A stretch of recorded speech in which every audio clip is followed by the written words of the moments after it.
Nova, and also Travis Wood go head-to-head tonight, and Wood in his Padre debut a week ago, Friday night, at home against these Pirates. Mark, he was outstanding. I think we've got ourselves a good matchup here tonight in Pittsburgh. The fans have stuck around. There's a good vibe at PNC Park. Travis Wood, as Jesse mentioned, now his second start tonight. Last time against the Buccos, 6 frames, only 2 hits. I was really impressed with only 1 walk and 81 pitches. Averages about 13.5 pitches per inning. He was very efficient. He used the mixed bag, the fastball, the cutter, the changeup, the curveball. He mixed everything in perfectly. Well, the last time we saw the Pirates was on Sunday afternoon. That was a 3-homer game for Andrew McCutchen. He got off to a very slow start this year, but he's been on quite a tear. He made some adjustments because, Jesse, he was not hitting the ball to the opposite field. Once he made that adjustment on the breaking ball, he was wearing out center field, right center field, and we know that Andrew McCutchen, when he swings the bat well, he goes foul pole to literally foul pole. 3 home runs in San Diego. He's made the adjustment, and it has paid off for the all-star center fielder. Time now for the weather report, brought to you by your always sunny San Diego Honda dealers. Not always sunny here in Pittsburgh. 70 degrees now. The rain has cleared out. They tell us we're in the clear not only for the rest of tonight, but also for the rest of the weekend. It should be beautiful both for tomorrow and Sunday afternoon. With Mark Grant, Bob Scanlon, and our entire rain-drenched Fox Sports San Diego crew, I'm Jesse Agler. Thanks for joining us back home in San Diego, where it is assuredly a little bit nicer than it is here. And it's time now for Saquon's Pick the Stick. Who are you going to join forces with tonight? Weigh in on Twitter for a chance to win a free foursome of golf, courtesy of Saquon Golf Resort. Just hashtag it, I'm with. And the last name of the broadcaster you want to join forces with. If they win, you could win too. 1 random winner is selected nightly. Follow us at Fox Sports SD for more details. I am in for Don Orsillo. That would be first place. And we've got Manuel Margot tonight. You've got Jose Pirela. He's been unbelievable. Well, you've got some big shoes to fill. When I say big shoes, I literally mean big shoes to try to add on for Orsillo. It's a close race, and hopefully everybody scores points tonight. That means that the Padres are putting some runs on the board against these Pirates. 30-year-old Ivan Nova, 22nd start of the season for the Pittsburgh right-hander, his 2nd consecutive against the Padres. Saturday at Petco, he took the loss, lasted just 5 innings, allowed 4 runs on 8 hits. Padres did a good job against him then, and they will look to do so again here this evening. Padre lineup against him brought to you by Toyota. And for Andy Green, he's got Manuel Margot in the leadoff spot, Carlos Dessuaje to bat second. That guy we were just mentioning, Jose Pirela, in left field batting third. Solarte will clean up with Myers, Spangenberg, Renfroe, Hedges, and the dangerous hitting Travis Wood out on the mound. I love a pitcher who can hit, and we saw it firsthand in his first game as a Padre the other night. Travis Wood can hit. It changes the game, Jesse. There's no doubt about it. The opposing pitcher, Ivan Nova, cannot shut his toolbox when he faces the number 9 hitter tonight. The scouting report, he's a strike thrower, and he makes you chase off the plate when he's ahead. Now, granted, last time out, the Padres did a nice job. In the first inning, 4 hits, scored a couple runs. They got to him early because if he settles in, he could be nasty. Defensively behind Ivan Nova, you got the rookie Josh Bell over at first base. Over the course of this weekend, it might look a little bit different than it did a week ago at Petco because they got Gregory Polanco back from the disabled list. He's out of the lineup tonight, though, against the lefty Wood. Osuna is in right field, but a pretty good defensive team there. Cervelli, the catcher, had been out the last couple of games. A little bit of a groin injury. He's also scuffling at the plate. Chris Stewart, the former Padre, had been starting, but Cervelli back in there behind the plate to catch Ivan Nova tonight. So Josh Bell, Ivan Nova, and the Pittsburgh Pirates getting ready to go here against the very young top of the Padre batting order. And you just take a look at those 2 guys, Manuel Margot, Carlos Dessuaje, and think about where they were last August 4th. They were leading the El Paso Chihuahuas towards the PCL title, and here they are at the top of the batting order for the big league team. Learning at the big league level, taking their lumps, but feeling comfortable right about now, I would say. And, you know, there's going to be peaks and valleys. You know, it's the old baseball cliche. And for one, Manuel Margot to lead off for the rookie and the numbers in the year he's put up. Tell you what, he's been playing, Jesse, like he's been around the league 4 or 5 years. Yeah, it doesn't seem to be bothering him at all. He is the reigning National League Player of the Week. Had a great week after becoming a dad. He got his dad muscles. He's the giver of life, and good things happen when that happens. It's very heavy. Wow. Ready to go. A couple hours late, but that's all right. Nova, Margot, and a ball low and outside. So Manuel, in the 2 games he played against the Pirates last weekend, 4 for 8 with a home run, and the home run came on Saturday night against Ivan Nova. Mentioned he took the loss in that start. And now a ground ball to third base. Freese was in. It comes pretty much right to him. And Margot grounds out. We're underway. One down in the top half of the first inning here at beautiful PNC Park in Pittsburgh, Pennsylvania. You know, part of the rain delay, nobody likes a rain delay. But if you're going to have a view like we do here at PNC Park, when the sun was reflecting off that skyline, it had that golden tone to it. I mean, it is absolutely spectacular. Yeah, it was interesting. For the first hour or so of the delay, there was no rain. And then at about 8:05 local time, it did start to come down. So I think they made the right decision in terms of delaying the start of this game, because you don't want the starting pitchers to go out there, have to come out after 2, 3, maybe 4 innings if things are moving rapidly. And if the delay is long enough, they could be lost for the night. So I think we both perfectly understand what the Pirates were doing here at the start of this game. And believe me, they know their weather here. They know how to deal with it. And when to start in the windows and the next cell coming through. That's why in the air and foul out of play. 1 ball and 1 strike to the Padre second baseman. Not in the starting lineup on the other day against the Twins 2 days ago, the last game for the Padres, and that's rare. He has been playing pretty much every single day. And when you think about Hector Sanchez coming back from the disabled list, he has not gone back to second base where he opened the year, because this guy, Carlos Asuaje, has been so valuable offensively and now defensively for Andy Green. If he uses the whole field, and with the way the defense is playing for Pittsburgh, they've got him in the outfield swinging the other way, but that's his money. That's how he can make some damage in his part of the lineup like that. There, he had the right idea. David Freese playing way off the bag at third base. Now he will back up. Asuaje, the rookie of the year in the Pacific Coast League last year. He had more hits than anybody else in all of AAA. Pacific Coast League, International League. Almost 200 hits in 2016. 2-2 from Nova. He lays off. Think about that. I mean, the minor league season is not as long as the big league season. So you're what, 25, 30 games shy, right? And you're almost at 200 hits. 172 to be precise. It's very impressive. It's a good year in the PCL, yo. PCL champs a season ago, and in the air, left center field. Marte playing over towards the line. Long way to go. He's not going to get there as it skips up over the wall. A rule book double for Carlos Asuaje here in the top of the first. Love the rule book double, the automatic double. And we'll get to that in a second. And this is what I'm talking about. Carlos Asuaje, we mentioned last year. Why was he so successful? Because he used the whole field. Well, same dimensions here at the big leagues. He takes this pitch from Nova, splits the gap, no chance for Marte. And the rule book double. It's a rule book double. It's an automatic. It's not a ground rule. You always laugh when I say it, though. I know, but it's the right call.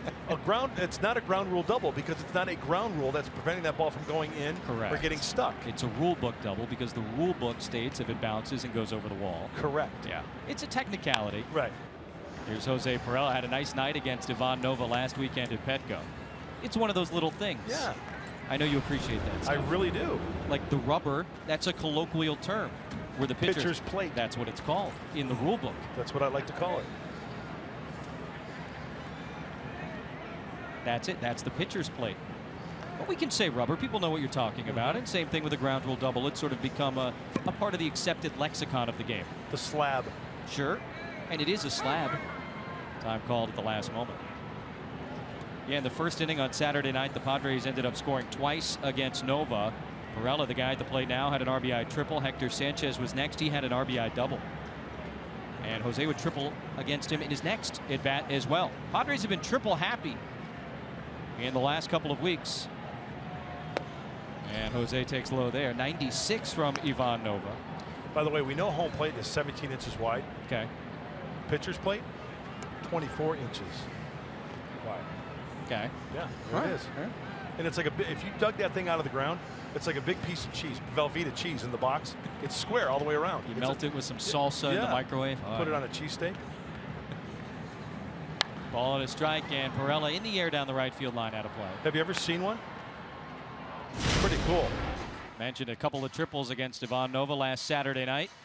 Goes down, pops that one the other way. If I remember correctly, Jesse, that game against Nova, and it was this game.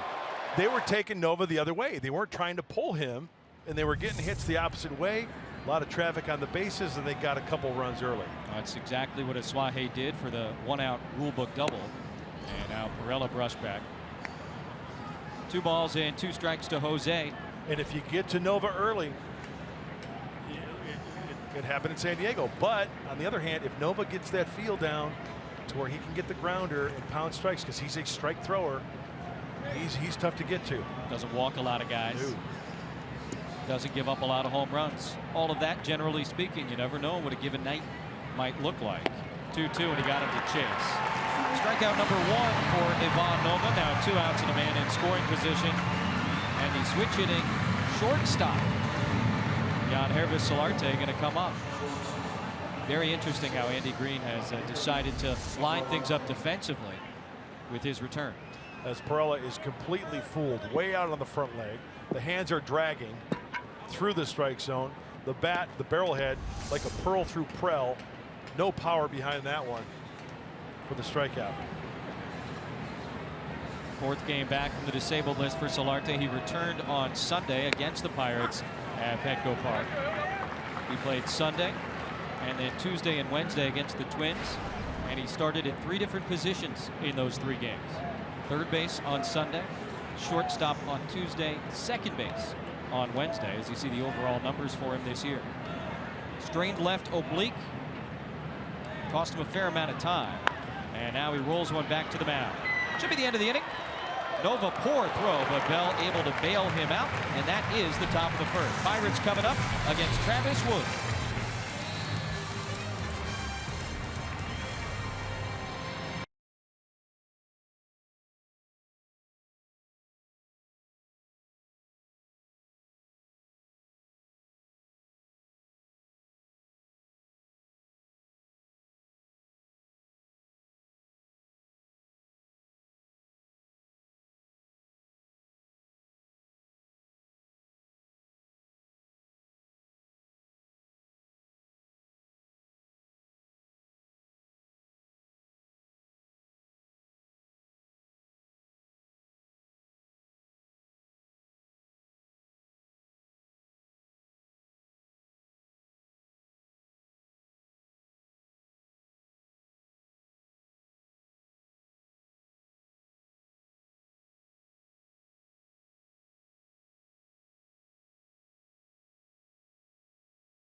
The 7th strikeout for Travis Wood.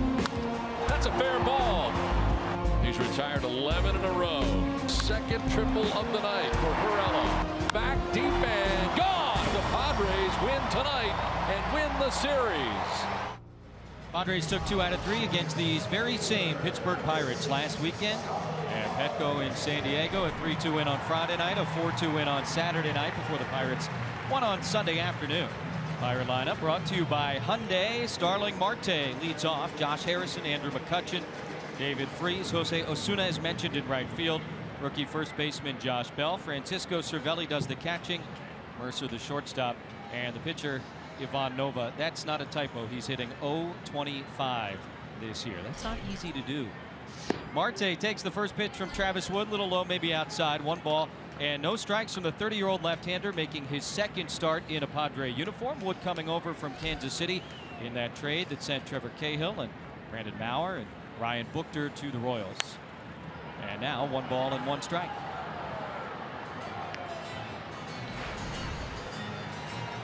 Marte only 28 games played this year after serving the 80-game PED suspension. He had 3 hits in their win over the Reds last night here. 2 for 12 last weekend at Petco with 6 strikeouts. Did not have a hit against Travis Wood. And now a ground ball to Solarte. Yangervis wastes no time coming up without number 1. We get a little bit more information on this new Padre, the lefty. Oh, glad to have him, that's for sure, especially after the last outing against these Pirates where he went 6 solid innings. Success here at PNC Park and quick outs. Just like that one there. If he could throw 3, maybe 4 pitches for a batter and get an out, I'll be fine and dandy. He's got the fastball about 90, 91. And the thing that really stuck out to me, Jesse, last time out, only 81 pitches. He was very efficient in that 6-inning workout for the left-hander. Yeah, he was outstanding in the debut as he delivers strike 1 to Josh Harrison. He had not started a game since Sunday at Petco. If you remember, he came out of that game after running out what was an error. He called it left leg discomfort. And he hasn't started since, but now back in the lineup tonight. One of those things that seems to happen as the summer goes on in baseball. Those little nicks always a little bit more difficult to get over. And I can tell you it happens when you're 53 years old as well. I get up in the middle of the night and I get a left leg that's uncomfortable. Whole body's uncomfortable. Well, you take great care of yourself. So of course I do. 2 balls and a strike to the guy they called Jay Hay here in Pittsburgh. And let's see if Travis Wood tries to prevent the right-handed hitters from getting extended. He's got that breaky ball. He'll cut that fastball at times too, get on the fists of the right-handed hitters. Saw plenty of that in his start last Friday night at Petco. Maybe a broken bat there. And we'll take a look at the Padre defense, brought to you by your San Diego County Ford dealers. There's your National League Player of the Week. Manuel Margot flanked by Jose Pirela and Hunter Renfroe. Spangenberg and Solarte on the left side of the infield. Suaje and Myers on the right side. And always good to see Austin Hedges behind the plate.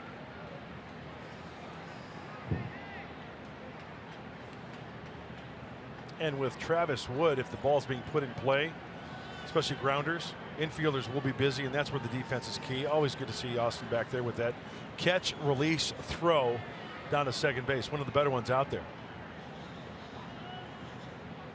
Harrison had broken the bat. He's got a new piece of lumber, and now time asked for and granted.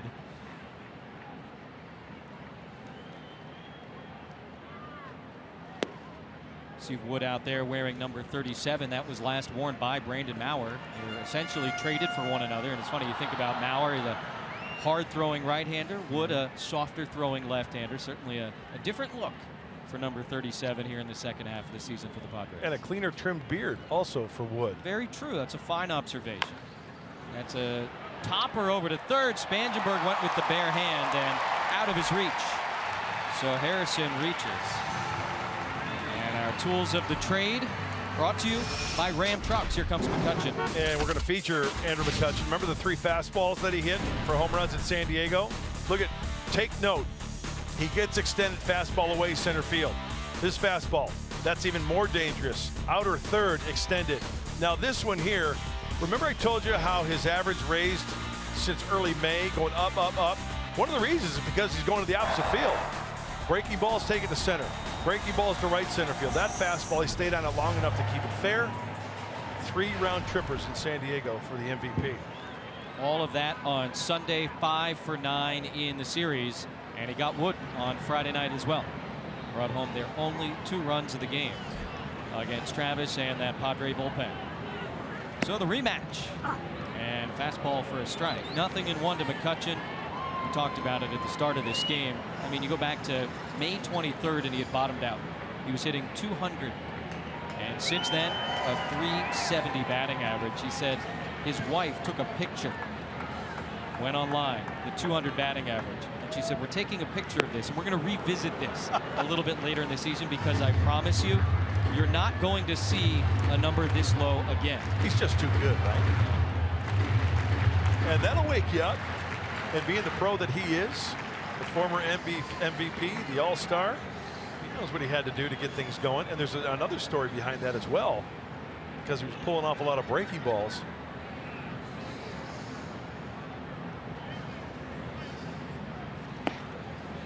He came out to the ballpark. This was in May, Jesse, when you told everybody about his average, how low it was. And he got, you know, the old jugs machine with the tires? You can throw baseball, they spin them, right? Yeah. Had it set on breaking balls, curveballs. It just fed baseballs to the machine, throwing curveballs to just wear out center field and right center field for about a half hour. Bang, bang, bang. So you just get the feel, the look, the feel, and the result. And slowly but surely, he started to make that adjustment. Sends that one the other way, but not deep at all. Hunter Renfroe will get there. And eventually that one comes down and he makes the catch. So 2 outs, runner on first. And let's take a look at the keys to the game, brought to you by your San Diego Honda dealers. You always do such a clever job with these. Well, these are Jesse's keys. Make the Pirates walk Wood's plank. I see what you did there. And no cannonballs for McCutcheon. 0 for 1 with the pop-up, kept him in the ball yard. That's a big key. So a nice job early on by Travis Wood.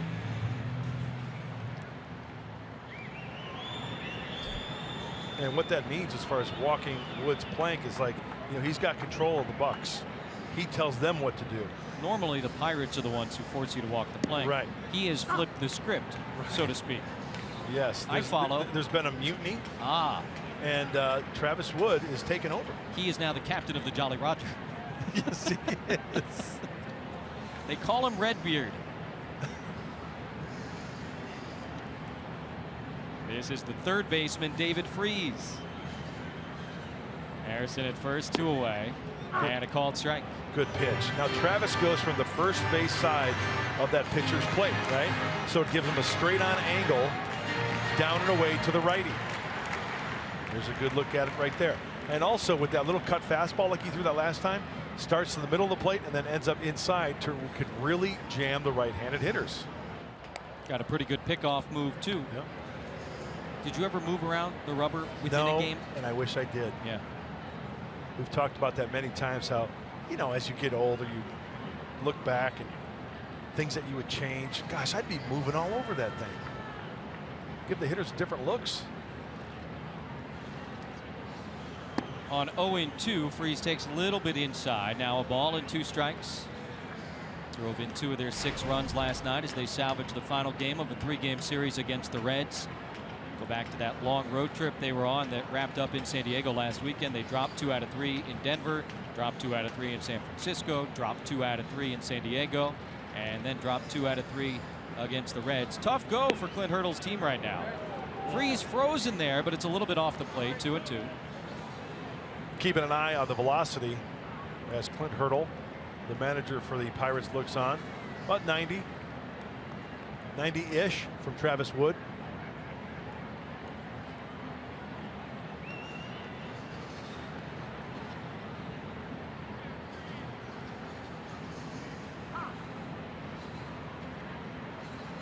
This is Wood and Hedges' first time working together. Hector Sanchez caught his start on Friday.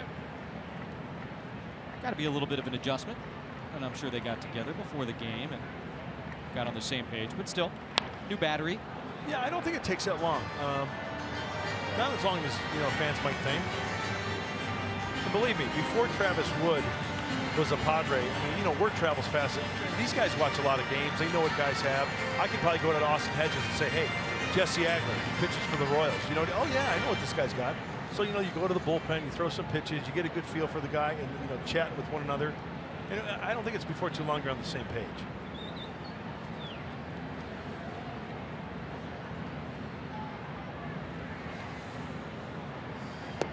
Good pitch. Nice hook from Travis Wood, and he freezes Freese to end the first inning. They're scoreless from a not-so-rainy Pittsburgh.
Yeah, we decided to option him to AAA. I think that's tough because he's been a big part of what we've done here the last year and change. But just coming off the rehab assignment, he played fairly well here recently. We want to get him consistent at bats. The way our outfield shapes up right now, we're still pretty committed to giving the 3 guys that are out there consistent at bats. Travis coming in as a 4th outfielder, spelling those guys on occasion. Probably wasn't best at this point in time in the season after he's missed so much time. Andy Green talking about the decision to option Travis Jankowski got him to AAA. The Padres had to make a decision on him today. His 20-day rehab assignment was up. It wasn't that he wasn't performing well. As Andy was explaining, it was simply he's got 3 outfielders up here that are getting the job done, guys, specifically Jose Pirela, who's been doing very well. They think it's better for him to get his playing time down in AAA and be ready when they need him. Guys, back over to you. Thank you, Bob. Appreciate that. And yeah, we haven't seen Travis in a big league game since April 22nd. It has been a long time, and it's great to hear that everything is sort of back to normal physically for him, and he can go down there to El Paso and just continue to do Travis Jankowski things. If we've learned anything, it's that these situations change so quickly, and you can't get frustrated. Yeah. Whether it's Corey Spangenberg at the beginning of this year or anybody else. It might be a couple days before something happens and he's needed. It might be a couple of weeks, but Travis Jankowski obviously in the plans of this organization. And Andy Green right now, hey, he's got 3 outfielders who are all getting it done, as Bob said. And you know what? I take it a step further, and it's nothing against Travis because I love the kid and we know what he can do when he's healthy. But it's not like Travis is the perennial all-star to where he's been in the league 4, 5, 6 years to where he gets healthy, bang, he's in the lineup. With the roster construction and the years of service and who's playing right now, hey, it ain't broke, why fix it, right? So Travis knows that he's got to first and foremost stay healthy and then get some ABs, catch on fire, and then whatever happens, happens. Those are the kinds of decisions being made by Andy Green and the Padre front office. Will Myers looking to kickstart things at the plate. That'll do. Leadoff walk here in the 2nd inning against Ivan Nova. He did not walk anybody in his 5 innings on Saturday night at Petco. Yu Darvish making his Dodger debut at Citi Field tonight. Mike Inclay will get you caught up on that coming up in just a few moments. Padres will see the Dodgers at the tail end of this road trip. That's only the 18th walk in 137 2/3 innings pitched. He does not walk a lot of guys. Incredible. Yeah. Spangenberg, first pitch, swinging into right field for a base hit. Myers going to try and go first to third. He'll do so easily. And the Padres are in business with runners on the corners, nobody out here in the 2nd inning.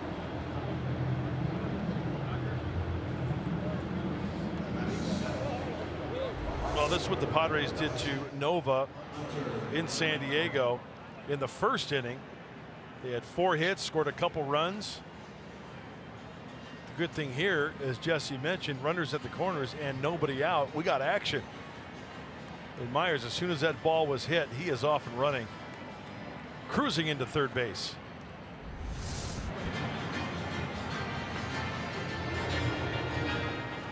So a guy that doesn't really look like your traditional 7-hitter, Hunter Renfroe, is coming to the plate. Lineup's a little bit different, since the Solarte return. Myers batting 5th the last few games for the first times this year. Renfroe 7. This is a very dangerous hitter in the bottom part of that lineup. I don't care who's out there on the mound. Yeah, down in the order, maybe a little less pressure for a kid. And still RBI opportunity right here. He can put the ball out of the ballpark. A fly ball will be just fine. Only rookie in all of baseball with at least 20 home runs and 20 doubles this season. Has 22 two-baggers, including an RBI double against Nova last week. And when Hunter is in the batter's box, you look out at the defense, right? Well, up the middle, this is where you think center of the diamond, right center, left center, because they're playing back, the infielders. So ground ball to one of those is going to result in a run. Good speed on the bases too. Spangenberg at first, Myers at third. We've seen the Padres running more in the last maybe month or so. Fastball strike, 1-2 to Renfroe.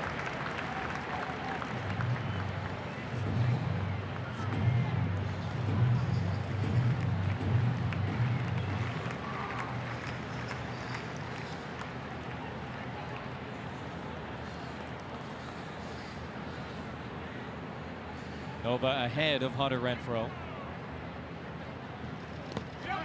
And he fooled him pretty badly there. That'll be his second strikeout of the night. And it's the first out here in the second inning. Well, Nova celebrating just about his one-year anniversary of becoming a Pittsburgh Pirate. Trade deadline acquisition last August 1st. And since then, here at PNC Park, I mean, the home ERA among the very best in all of the National League. 2.67 as a Pirate here at home. And you see the 7-2 record this year. He's like their Chassin. Excellent. I think this ballpark plays pretty fair as well. And when you see those pitches that he throws, when he has command of the strike zone, like the majority of the time he does, because very few walks, even though there are pitches in the zone, he's got good movement, good results, feels very comfortable here in Pittsburgh. Both these starting pitchers tonight, Nova and Wood, seem to be very comfortable pitching here. They both got great career numbers. Even Nova before becoming a Pirate, and obviously Wood is a visitor, mostly with the Cubs over the years. So the Padres had first and third, nobody out. Now the same situation with one down, and Austin Hedges the batter. Austin had his first home run since coming off the disabled list Tuesday night against the Twins, and the Padre win. And Nova on top of him, 0-1 after that fastball. Yeah, so rather than the ground ball up the middle, because the Pirates playing for two, now this is where you need at least, worst case scenario, the fly ball to the outfield to get that run home. Something elevated, and when Nova's on his game, it's the sinker slider down in the zone.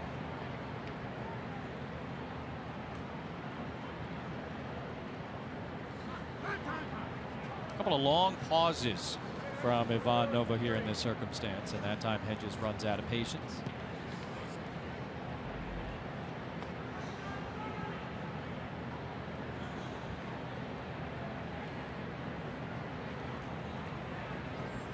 Hedges batting 8th, and so again the good hitting pitcher Travis Wood is on deck, but he may not get a chance.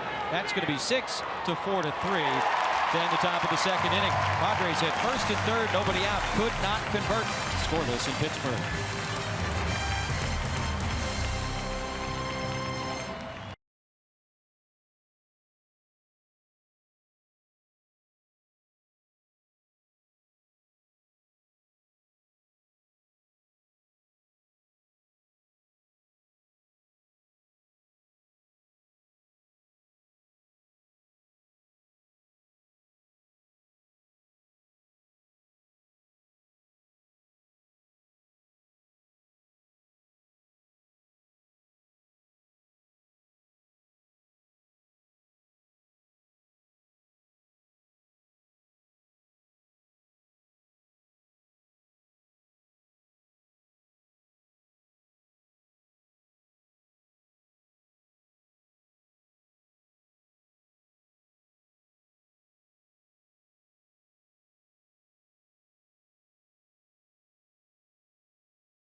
As they say, the rich get richer. My goodness, Darvish going to that ball club. They're scoring 87 runs a game. They're on pace to win 212 games this year. I'm joking, of course. Oh, okay. But Darvish, you know, he's looking for his first win since June 12th. 8 starts since then. He's 0-5 with a 5.80 ERA. I tell you what, it's going to be a whole new scenario, literally, and figuratively for you, Darvish, in a Dodger. Yeah, it'll be a very different thing. And he was not having a great year. You just pointed out all the numbers. Obviously, the name is there. The track record is there. Be interesting to see how it all goes. And obviously, tonight in the debut, seems like they are once again in control of the situation. But Padres will see those Dodgers next weekend in Los Angeles. That just does wonders for a pitcher's confidence when you go to a ball club like that after being on a club like Texas and, you know, just beating your head up against the wall, trying to get a victory, not getting support. It's going to be a big changer, that's for sure. Jose Osuna leading off against Travis Wood here in the second inning. Osuna getting the start tonight in right field. He started one game last weekend against the Padres. That was Sunday at first base. Had a nice afternoon, 2 for 4 with a 2-run triple. Led all Pirate minor leaguers last year in runs batted in. Split time between AA and AAA, and now most of this season at the big league level. 3 balls and 2 strikes from Travis Wood. Osuna to be followed by Bell and Cervelli. This is 5, 6, and 7 in the Pirate batting order here in inning number 2. You joined us late. You're wondering why we're only in the second inning when it's almost 10 o'clock at night in Pittsburgh. We had a rain delay at the start. No baseball was played prior to that, though. And a leadoff walk here issued to Osuna. You know what's great about the rain delay? All the Friar faithful back in San Diego sitting down for dinner or just finishing up dinner and watching a little Friar baseball. Yeah, you don't have to worry about rushing home to see Andy Green and his guys. So that works out nicely.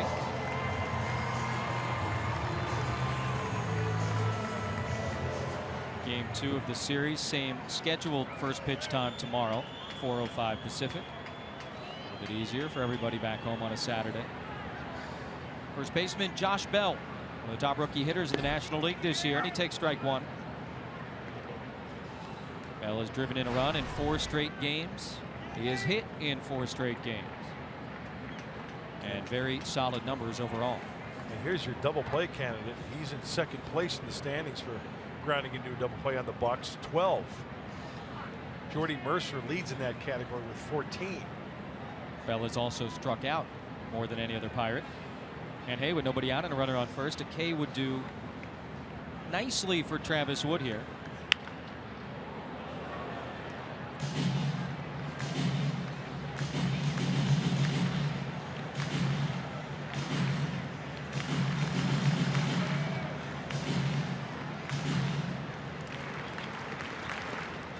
Wood as a starter and a reliever has pitched against the Pirates as much as any other team.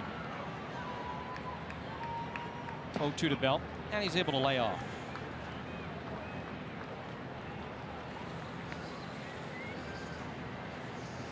No National League rookie has more hits this year than does Josh Bell. Turn 25 next week. I love this kid. Like everything about him. Athlete, switch hitter. He's got pop. All fields.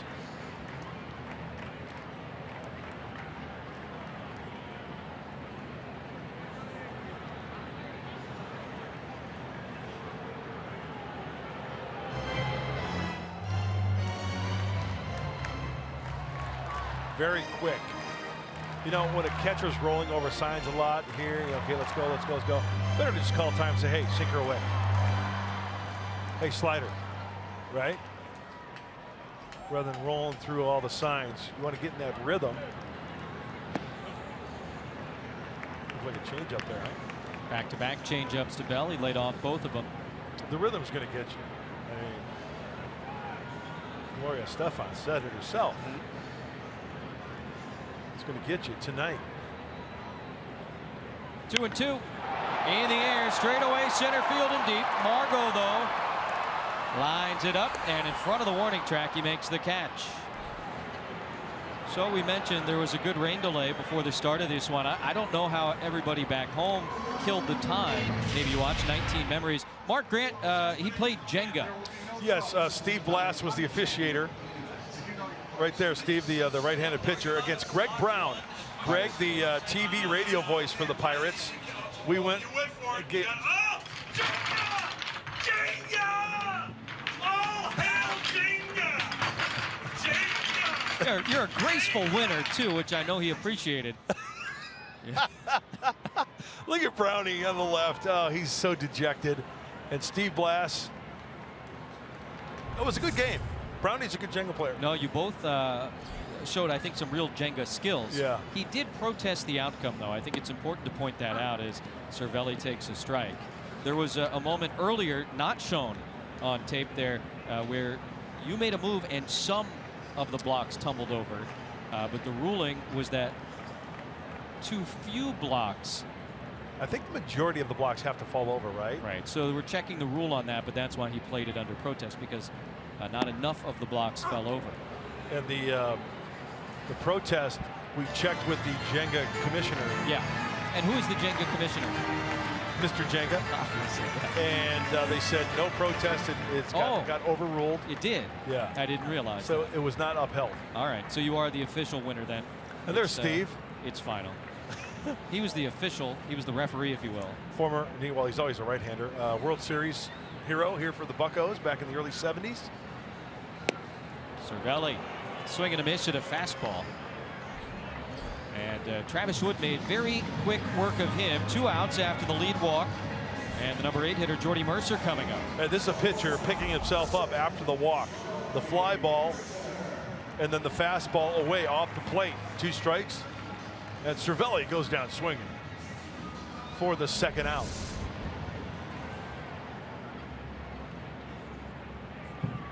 Cervelli in a big-time funk at the plate. 2 for his last 28 now. Here is Mercer. And he takes low away. 10 home runs for their number 8 hitter. Gone deep a couple of times in his career against Travis Wood. And he has hit left-handers very, very well over the course of his career, but especially as of late. Wood evens it up, 1 ball and 1 strike. You know, you're talking about droughts for hitters. I think you showed me this. We were talking about the Pirates. John Jaso. Yeah. He singled as a pinch hitter on Thursday night. Yeah. He snapped an 0 for 34. That's tough. Wow. Chula Vista's own. Yes. John Jaso. Encino Man. Great dreads. Great dreads. Yeah, that's. As we said, Mercer over the course of his career close to 300 against left-handers. More opportunity, obviously, against right-handed pitching. 10 for his last 21 against left-handed pitchers. You know, sometimes right-handed hitters can see the ball better coming from a lefty. A lot of variables, I would think. Sure. That variable is a strikeout. And that's number 3 for Travis Wood. He works around the leadoff walk, and we are scoreless after 2.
Padres baseball brought to you by Buick and by Petco, where the pets go. Beautiful downtown Pittsburgh, and then on the north shore of the Allegheny River, it is PNC Park. Padres and the Pirates are scoreless as we open up the third inning. And a couple of actual Pirates. Look out. Yeah, puffy shirts. Love it. I don't want to be a Pirate. Here's Travis Wood, the pitcher, leading off for the Padres. The swashbucklers. Marauders. You know what? What? It's I can only speak from experience when playing at old Three Rivers Stadium and seeing the footage that they always play. And that's one thing Pittsburgh has always done well because they have great tradition here. Seeing the old footage of the Pirate championships, the greats that they've had here, and just the tradition of the black and gold. It's really special. They share their colors with the other pro sports teams here. Wood goes down, I believe, 3 straight breaking balls from Ivan Nova. Lesson learned, perhaps, by the Pirate pitchers after Wood got them for an RBI base hit last Friday night. And one away, Nova has struck out 3, the first time through the batting order. By the way, that lead walk he issued to Myers last inning, just the 4th leadoff walk he issued all season long. That's 1 a month. It's incredible. The Red Hot Padre, Manuel Margot, and another breaking ball and another strike. Nova ahead of him, 0-1. That's the old get me over at 80 miles an hour. Now he has the release point to where he can start expanding that strike zone, either with the breaking ball again or a fastball. Hard hit, and that'll be a base hit the other way. Manuel Margot collects the 3rd Padre hit. And hey, you said this last week against Nova. Padres doing a good job going the opposite field. How about Asuaje, opposite field double? Spangenberg pulled a single, but now Margot goes the other way again. Absolutely, that's the way to get to Nova. Doesn't have to be off the sweet spot. Just fight it off. It's elevated over the infielders in front of the outfielders.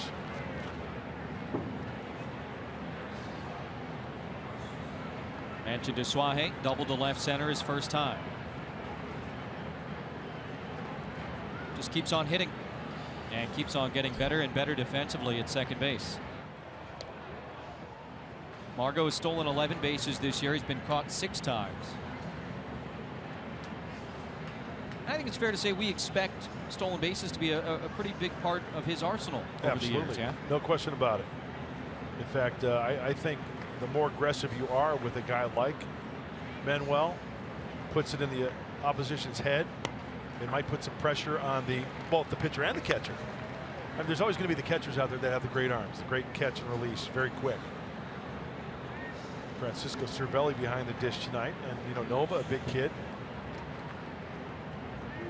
Maybe put some pressure on him, be a little bit too quick to the plate, and it could work both ways. Advantage for runner, advantage for hitter. It'll buy you a fastball too, don't you think? I would say that's always possible also. The old cat and mouse game. Nice size lead. Stole 30 in AAA last year. Not running. And Asuaje straight away center field. Andrew McCutchen lines it up. That's out number 2. Manuel will retreat to first base. And a reminder that closed captioning for tonight's game is brought to you by Wiener Schnitzel.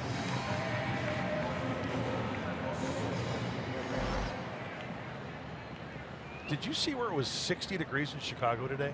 I did see that, yes, because you showed it to me. Is that incredible? It's a weird weather city. You grew up there, you know that. It's August. It's starting to turn. Goodness. You got your coat ready. We go to Minneapolis in September. So I guess they already had their 4 hours of summer? That's it. It's all downhill from here. Wow. No, it's hit or miss this time of year, right? Yeah. It could be 90 degrees in a couple days. And right now it's very comfortable here in Pittsburgh. Yeah, now that the rain has passed. Yep. A little sticky. That's all right. Jose Pirela, runner on first, 2 outs. I could talk weather all night. Are you a weather guy? No, I'm kidding. You got enough ventilation though for you over here? Yeah, I've always had a couple of fans here in Pittsburgh. You literally have 2 fans. Yeah. I'm not talking about the fans in the stands. I'm talking about the fans in the booth to keep us cool. Keep you cool because they're both pointed at you. It's fine. Big guy. Get hot. Ball, no strikes to Pirela, and Jose well struck the other way. That was the perfect pitch, Jesse, for him to go the other way. I think Jose, by his reaction, that's exactly what he wanted to do. The Roberto Clemente wall out there, 21 feet tall in right field. I mean, you know, these guys have got some pop. They can play some pepper off that. It's 320, and then it kind of jets out to 375 in the gap. But in honor of the great Hall of Fame right fielder Roberto Clemente, 21, the number he wore, and it's 21 feet high. Yeah, it's a great touch. It is, isn't it? One of many here at PNC Park. 1 ball, 1 strike to Jose Pirela. 95 on that fastball from Nova. You say Nova's pretty sneaky fast, isn't he? Because he's got that delivery where it's nice and smooth, and the ball he's a non-violent type pitcher. What I mean by that, he doesn't have a violent motion. He's a big kid. He's nice and easy, free and easy, then bang, 95 coming at you. 6'5", 240. It's a keeper. Acquired at the deadline last year from the Yankees. Then he signed a new 3-year contract with the Pirates this offseason. So they locked him up. Pitch out. Nothing doing. Boy, you see so few pitch outs in 2017. Yep. It is just not part of the arsenal. I don't know that we've seen one yet this year. I can't remember one off the top of my head. I can't either. Speaking of things you don't see too often, and Andy Green has put this play on. I love the delayed steal. Yeah. We've seen that. With Margot about a week ago, Yep. memory serves. I love that play. You don't see much of that either, you're right. But Padres have done it, I think, 3 or 4 times this year. Yep. You kind of get that running lead and you wait and lull the catcher into a false sense of security, and then off you go. Nice job by Cervelli there, and the count now full, 3-2. Nice block by the Pirate catcher.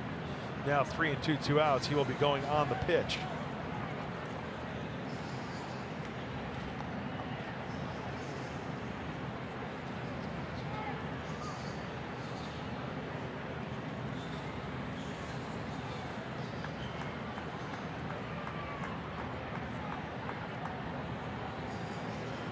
Pirela struck out his first time. Padres trying to get something going here against Nova. Off goes Margot, and he'll strike out again. Number 4 for Ivan Nova. No runs, a hit, and a man left after 2.5. No score in Pittsburgh.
The Pirates here in the bottom of the 3rd inning, and tonight's cold hard facts are brought to you by Clean Crisp Coors Light.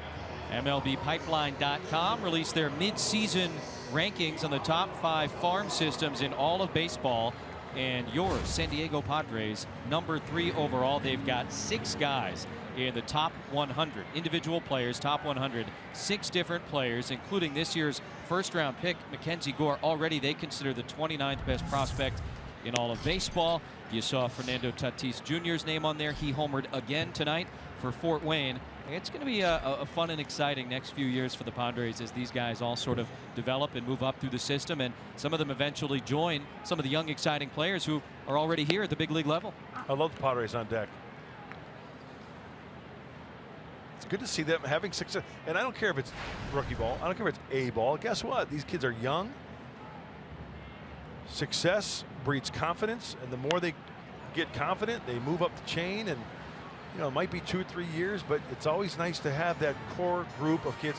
And the one thing that you and I have talked about it many times, Jesse, the success that El Paso had last year, winning at every level, any level, it's winning.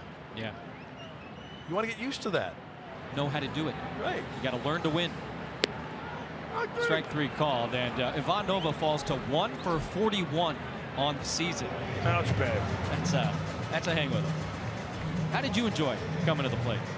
I was not good. I think 6 for 109 or something like that. 7 for 104. Oh, is that what it was? Yeah, I said Joe. Your career 067 hitter. Yeah. Not good. Well, Nova is a career, he's now 5 for 81. That's like 060. So you're in that same range. You're like an Ivan Nova at the plate. Thanks for reminding me. Hey, you know what? They pay you to pitch. In a general sense. You know, I mean, I know you had your struggles, but hey, it's a tough thing to do. Stick in the major leagues. This is the leadoff man, Starling Marte. Second time through the order for Travis Wood.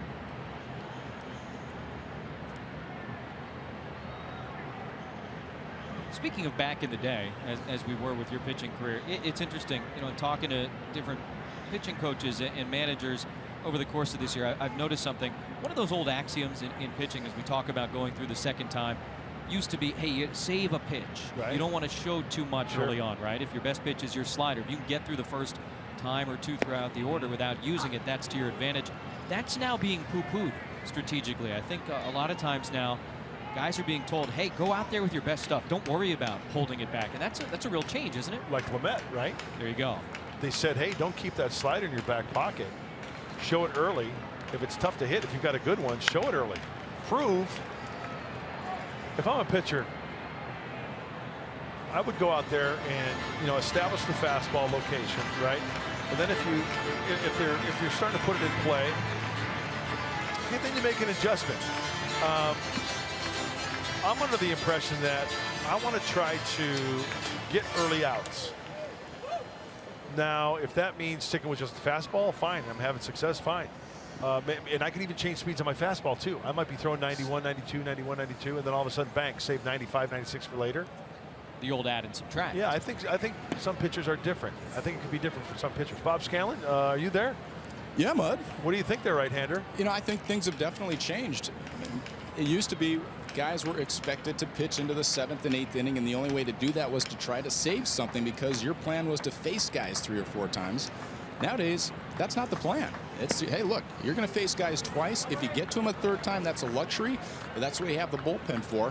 And so I think there is a new strategy of what are you trying to save something for? We don't expect you to go into the 7th or 8th inning. Yeah, it's a great point. And that's probably, as you said, the main reason why is it's almost icing on the cake if a guy is still out there in the 7th inning these days. And that sounds pretty wild, but it is the reality of MLB 2017.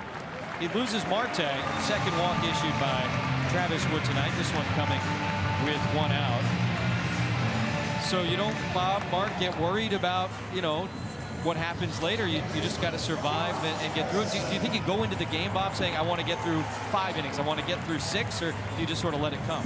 You know, my philosophy was always my job was to go out there and try to give my bullpen the day off. But that was just the mentality that I had back in my day. And that's what guys preached. If you couldn't get to the 7th or 8th inning, they said, son, we've got a lot of guys that can throw 5 or 6. Go to the bullpen. Yep. It's just a completely different philosophy now. And I think that's also why we're seeing higher velocities in general. It used to be that you would have to, look, you could touch 95, 96, but you didn't pitch at 95, 96. You had to change speeds. You had to learn how to work through an entire lineup. And that's what determined whether you were a starter or a reliever. I just think the mentality has changed so completely now that we're seeing a totally different style of pitching. And to that point, I mean, guys, this is the anniversary of, you remember Dave Freese living back with the Padres in 1972? This day in 1972, he pitched 13 scoreless innings. He threw 230 pitches in that ball game. Have times changed, guys? A little bit. Little bit. Here's Josh Harrison, 1 out. Marte on first base. That's fouling out of play. So, Muddy, if you're a pitcher today and you're a starter, are you taking that mentality that you're trying to go 7, or is that not even in your mind today, you think? Me personally, let's go back first. When I was younger, I went all out as long as I can, because that's just the way I went about it. But today, if I'm going out there, yeah, I'm breaking it all early to get guys out. If I got to throw my slider early or my changeup early to get them out, I'm breaking it out. I'm trying to go 6, 7. I want to go as deep as I can, but nowadays, like you said, if you can go 6 and turn over the bullpen with the specialization of guys in the bullpen, hey. Great example, Travis Wood last week. Yep. 6 innings, 2 runs, 2 hits, a walk, 7 strikeouts, and everybody was like, perfect, thank you. And then you've got those great 7th inning guys, 8th inning guys, and closers. Bullpens are dominant. Marte running, Hedges throw down, will not be in time. Did he overslide? No! Nice job keeping his tips of his fingers on the bag at second base. Marte's 8th steal of the season.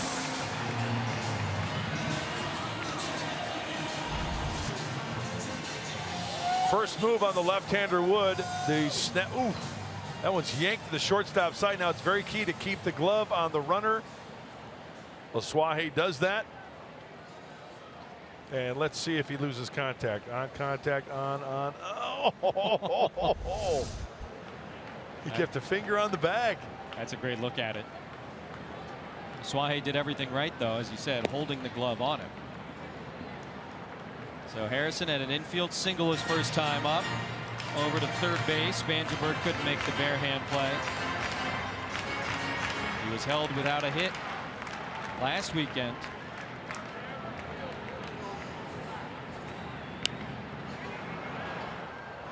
Shallow left, Pirela coming on, and Jose is there to make the catch.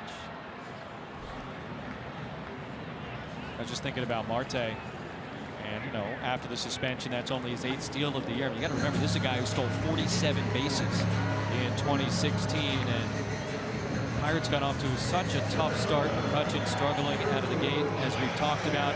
He ends up getting suspended, and the really tough thing for them was they didn't get any heads up. I mean, it was commissioner calls the front office of the Pirates and say, hey, by the way, 80-game suspension. It's on. And so they couldn't go out and acquire somebody in the offseason to fill that void. I mean, he really left his team in the lurch. And you look at the team now, they're only 5.5 out in the NL Central, 9.5 out in the wild card, but what a difference that would have been made, right? If they could have filled that void. And then the infielder from South Korea, Jung Ho Gong, he hasn't been able to play this year. He's got legal trouble, and he's been back in South Korea. All those things going wrong. And like you said, they're still kind of in range here in a division that is down, I think, farther than people expected it to be here in 2017 after what the Cubs did last year. Well struck, McCutchen, Pirela coming on to make the catch. Fans got a little bit excited, but that'll end the 3rd inning. Pirela out in left field, had some ground to cover, and he did just that. Running grab by Jose Pirela. Still no score after 3.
The unlimited baseball break brought to you by T-Mobile. Talked about it earlier. Mike and Clay had the highlights. Yu Darvish making his Dodger debut at Citi Field in New York.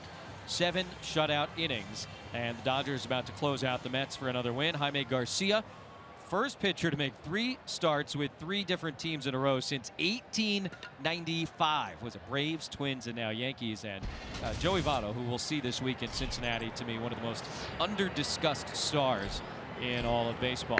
So Marte leading it off here at the top of the 4th inning against Ivan Nova. There is no score. You hate that term, don't you, Mark Grant? No, because I stand corrected. I think you're right, because we looked into it. Remember? I don't remember. I just remember you always complained when I'd say it. Because there is a score? Right. You say there is no. Yes. You say it's 0-0. That's the score. Nice recovery by Bell at first base there. Solarte grounds out to second. 1 down here at the top of the 4th inning. I think it's one of those, could go either way. I don't know. I don't know technically. Yeah, like when somebody says we are scoreless. Well, there actually is a score. It's 0-0. Right. But then I looked it up, and I guess it's apropos to say. It is, okay. It's acceptable. So I stand corrected. Like ground rule double, it's maybe not technically the right term, but it's an accepted part of the nomenclature. Wow. Here's Will Myers. Leadoff walk back in the 2nd inning. That's a heck of an accomplishment against this guy. Swings at the first pitch this time. And the catcher Cervelli there. Quickly 2 outs here in the 4th inning. Get you caught up on other action from around the major leagues. Mike Pomerantz and Clay Hensley keeping track of the Blue Jays and the Astros from Houston.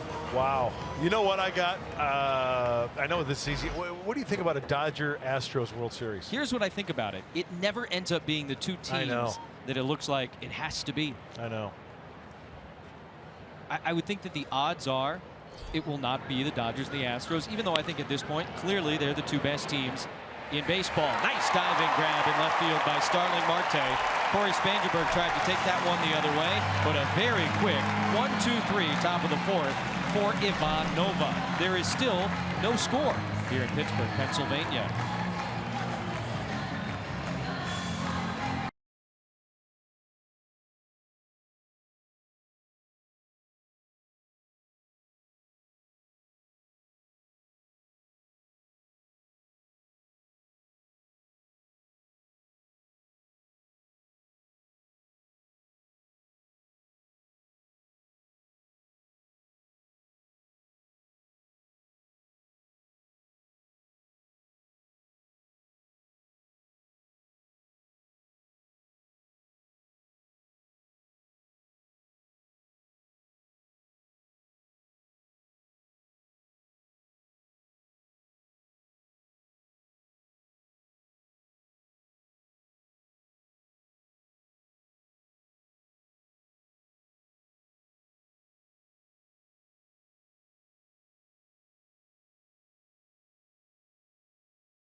Thank you both very much. Travis Wood starts off David Freese with a slow curveball that misses low, 1-0. We were just talking about that with the Dodgers looking like the class of the National League, the Astros looking like the best team on the junior circuit, but The playoffs are a funny thing. Playing a best-of-5, couple of best-of-7 series, and one pitching staff gets hot. You never know what could happen. And I think back to, I guess, 3 years ago, I think, the A's loaded up at the deadline. They got Lester, they got Samardzija, and I think everybody around baseball was saying, well, give it to Oakland. Right. You know, they're going to be, and they were terrible after that. Funny things happen. You know, you and I were talking before the game. Nice play. Spangenberg. Freese is done. One out here in the bottom of the 4th. About the Dodgers. Yes. And they're on pace, right? Yes, yes. How many games? I think now they're on pace to win 114, and no Dodger team had ever won more than 105. So let's say they went north of 100 as we take a look at the NL West, and things go south in the playoffs. Oh, look out. Oh, my gosh. Wow. Especially after, like, the Yu Darvish trade. And let's say they do get Kershaw back. Oh. Boy, that'll take the air out of their beach ball.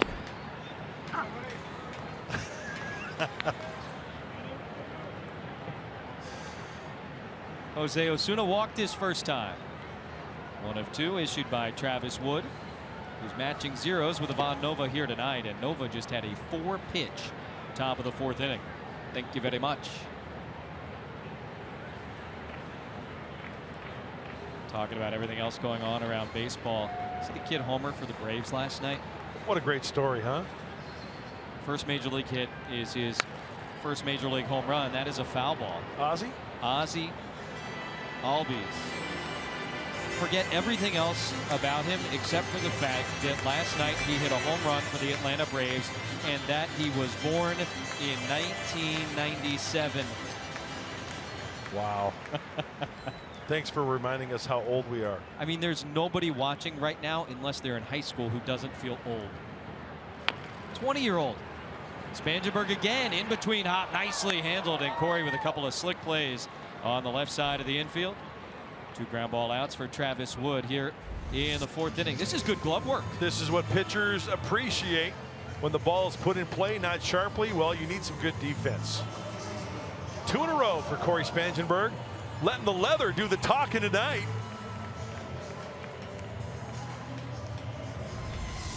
Well done, third sacker.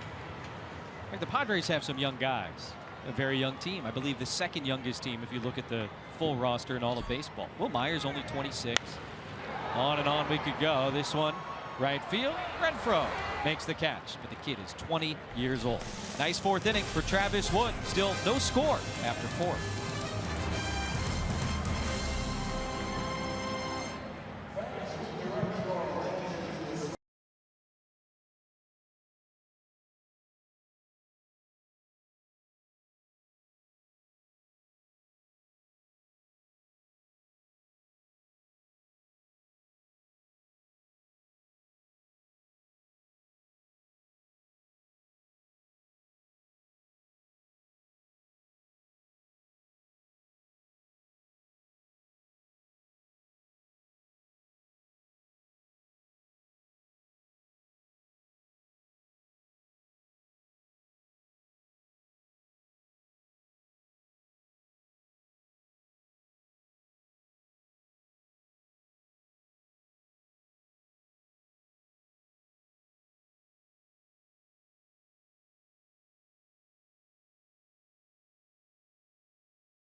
Padres baseball brought to you by Honda. Hurry into the Honda Summerbration sales event today.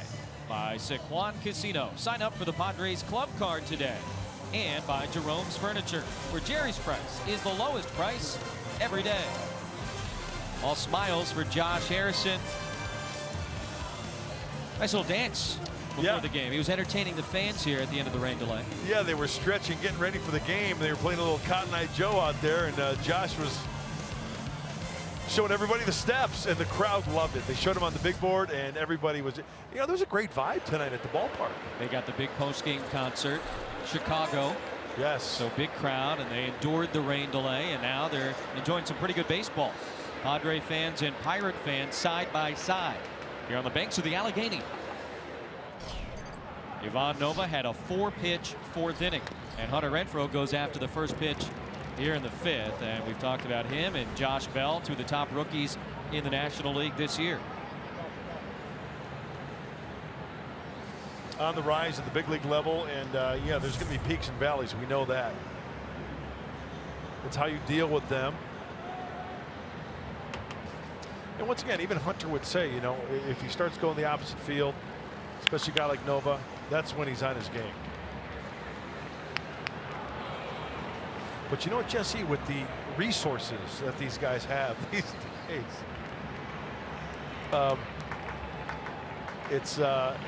they just have so much to go to, right? You mean video-wise? Yeah, and all that, yeah. you know, I think too much can be too much. So each guy's got to find his happy medium.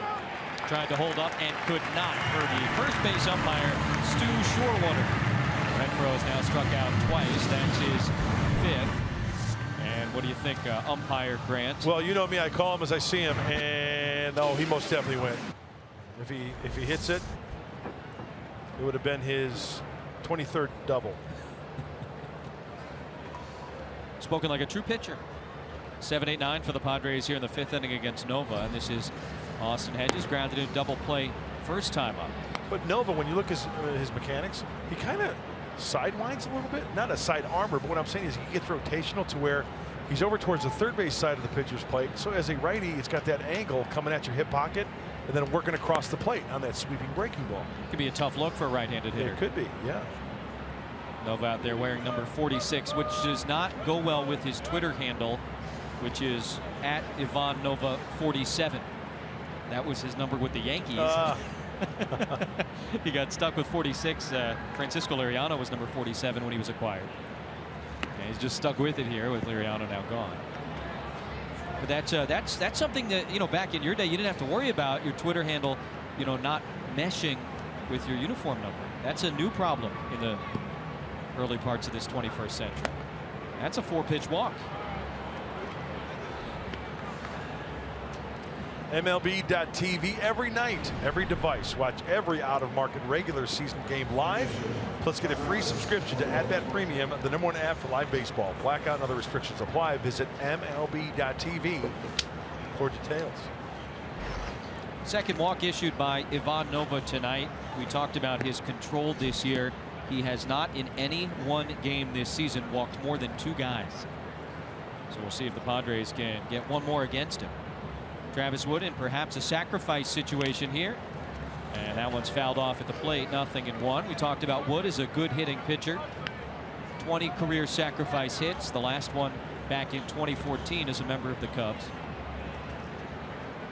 That's another piece of baseball vocabulary that gets mixed around. People call them sac bunts, but technically it's a sacrifice hit. That's right. Because in the ledger of stats it's SH, correct? Yeah.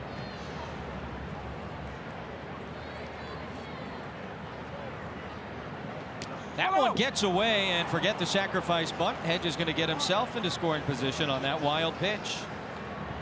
Thank you very much, Ivan Nova. No chance for Cervelli. And now more options for Andy Green. Whoa, way off the target.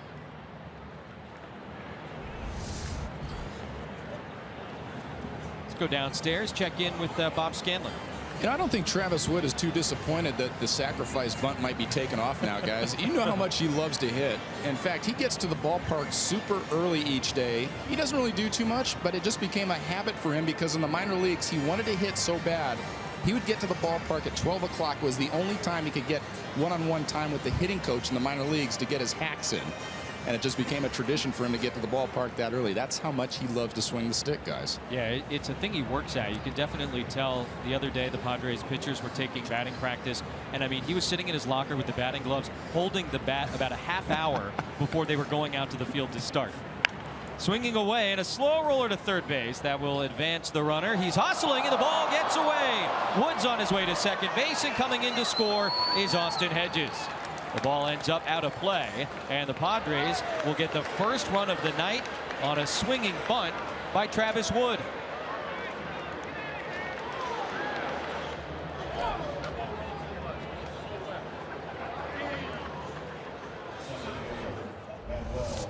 I've always said, when you have a pitcher that's a good athlete, just putting the ball in play. Freese rushes this one. Boy, he had time. You know, with the way he fielded that baseball and set up, it looked like he had plenty of time. Just airmailed it. Not even close. And while Margot fouls one off, the other thing there was that Travis Wood was really booking it. Yes, he was. Up the line. He wasn't taking anything for granted.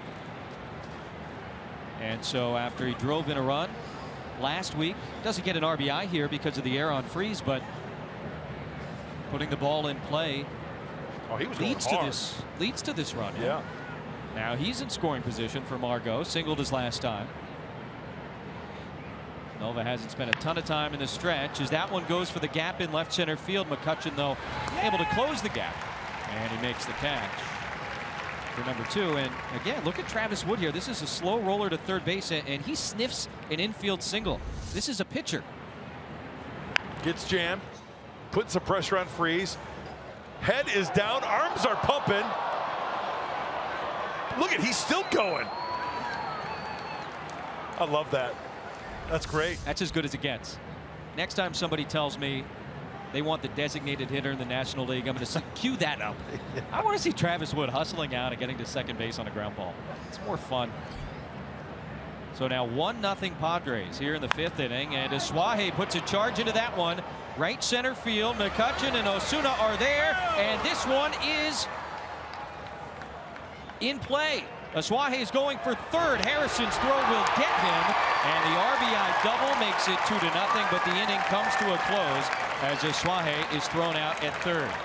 Wood scores, and boy, this is very, very close out in deep right center field. The first base umpire is the one who went out and made the call. It was a very delayed call, and now the umpires are getting together on the infield to see whether they think this thing was a home run or not, and that's a homer. That's a home run. And an unfortunate place for that Pirate fan to be struck. I hope he wore his cup tonight. This will be a crew chief review, and you would think afterwards it's going to be home run number 2 in the big league career of Carlos Asuaje. That's a homer. That's a homer to hang with him for the fan. Should be a 2-run homer, and it should be 3-0. So this should, I don't think, take very long. That ball went behind the yellow line. Hit the fan.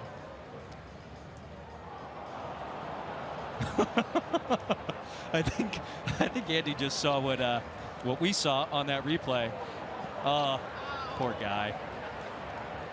It's a home run. It's official. So Asuaje is second of the year. His second as a big leaguer, and all smiles as he crosses the plate. 3-0 San Diego here in the 5th. And one bruised and beaten Pirate fan. Gets extended. Oh, that's a good swing. Towards one of the deepest parts, and why do you put your hands up? He had his hands there, and then he picked them up.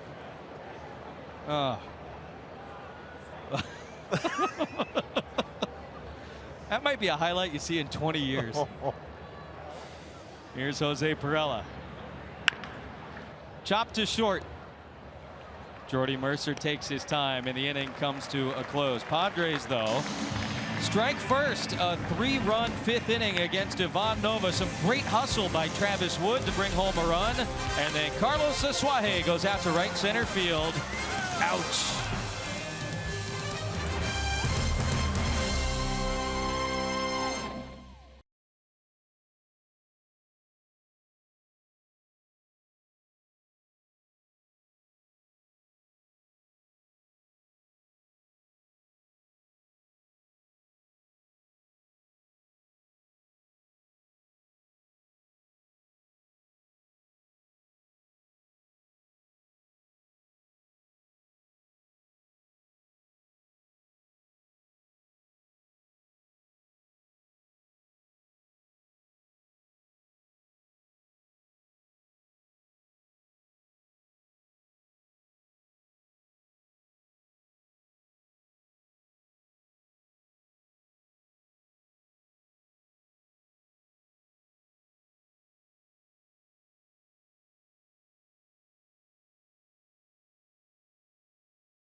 Half of inning number 5, Carlos Asuaje with his second major league home run. Needed a replay review to get credit for it, but he does. Here's the pitch from Ivan Nova. Outer third at 88, off-speed pitch. He gets extended. I hope he's okay. I'm sure he is. But again, if you've got your hands there, and then the ball comes and you lift your hands up. I don't care what anybody says. That's not good funny. fielding mechanics. I don't care what anybody says. That's funny. As long as he's not seriously hurt, I agree. Oh, gosh. It's never going to stop. Oh, he's with a Padre fan, too. All smiles. A lot of texts. Coast to coast, he's hearing from his friends after that moment. And what a moment it was. I'm wondering if he was anticipating that ball kind of hitting the yellow line and then bouncing back in, but who knows? Home run for Asuaje. Why would you lift your arms up? I know. Though? You can't lift your arms up. You got to try and make the play. At least protect yourself. That's why I will never make fun of anybody for bringing a glove. I don't care how old you are. Protect yourself. Absolutely. I'm a big fan. Have to.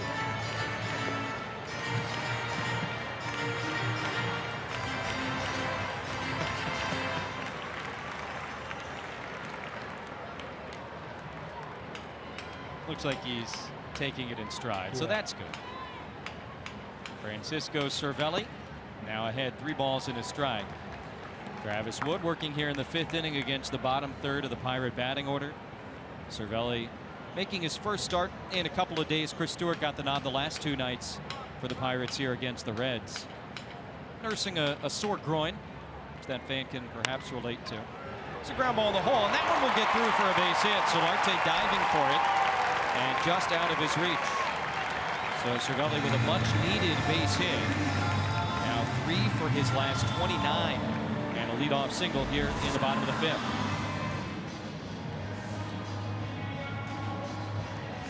Well, a good effort by Yangervis Solarte. Hey, and let's face it. Yangervis Solarte doesn't have the greatest range, right? So that's where positioning comes into play. That's where pitchers have to hit their spots at the scouting reports. Because if the ball is put in play, then a shortstop has a chance to go to his right or left and make the play at shortstop. Now the number 8 hitter, Jordy Mercer. And he hammers one down the left field line, but that'll be foul. Yeah, I think the Padres, I know the Padres are well aware of Solarte defensively and what he is and what he isn't. And like you said, they're not expecting range out of him. They're not expecting him to make those plays. What they are expecting is to handle everything that is within his range and to turn a good double play. He's not going to be Omar Vizquel out there. They want the bat in the order. They want Asuaje at second. That's kind of what it comes down to right now. And look for a team that is building for the future. Those are the things they're working on. And I get the sense Solarte probably enjoys it. I was just going to say, you know what, and they're going to stick him out there, and he's going to do everything in his power to make it work, right? To make it right. Peering in, getting on the same page with Asuaje, with a runner on first base. And that's a liner up the middle. Base hit. Margo, long way to go to get there. And Cervelli's going to try and go first to third. He will. And the Pirates, trailing, are in business. Bottom of the 5th inning. Runners on the corners, nobody out. And Ivan Nova, the pitcher, coming up. Well, is Travis catching too much of the plate? Well, that off-speed pitch leaks right into the inner third, speeding up the bat of Jordy Mercer. And that ball, since it's in the left center field gap, Cervelli's on his way to third. And runners at the corner. So the Padres got 3 runs in the top of this inning, and now Wood out there with a lead for the first time. In a little bit of a pickle. Nova struck out his first time. We've talked about his offensive limitations, just 1 for 41 this year. But to his credit, he does have 7 sacrifice hits this season. Fouls this one off, and look, I don't know that most pitchers are expected to do much at the plate. Travis Wood certainly the exception, not the rule. But if you're not going to be a good hitting pitcher, you better be able to bunt, and Nova has been able to do that over the course of his career. No question. It's something that they work on each and every day. And you know what? Word gets around. Man, you know, this guy can't bunt. We asked him to put the bunt on, and he can't put it in play. It works against you.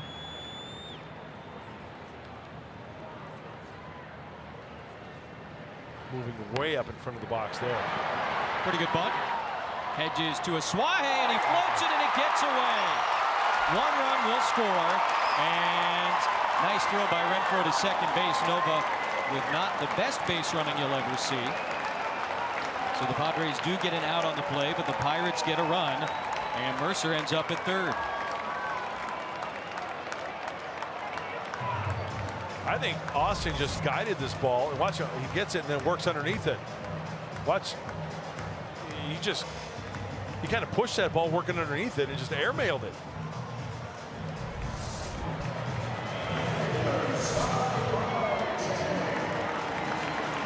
So a couple of tough defensive moments for each of these two teams with the pitcher at the plate.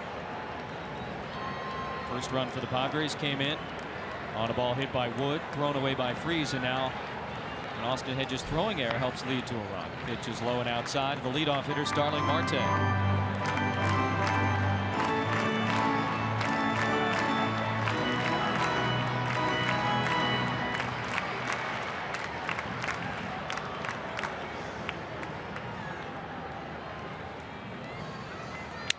Broken bat, and he busts this one on the right side of the infield. Myers is there. Not what you want in that situation if you're Starling Marte. That's out number 2. And hey, with first and third, nobody out, if Travis Wood can get himself out of this situation with just the 1 run, you take that. Absolutely, and the quick work right there to Marte on that pitch. Got a runner on third here, and most runners left on base this season. The Pirates more than any team in all of baseball.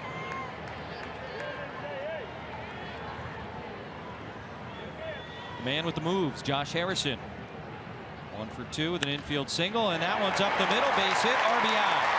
Mercer comes in to score, and the Pirates have made this a 1-run game in the bottom of the 5th.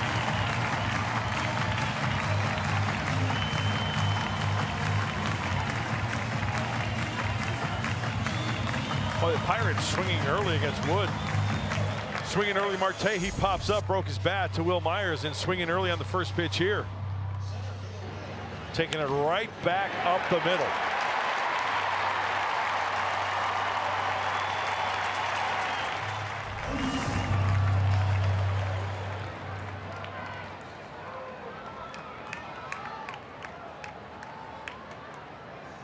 So now he's got to deal with Andrew McCutchen. 1-run game here in the 5th.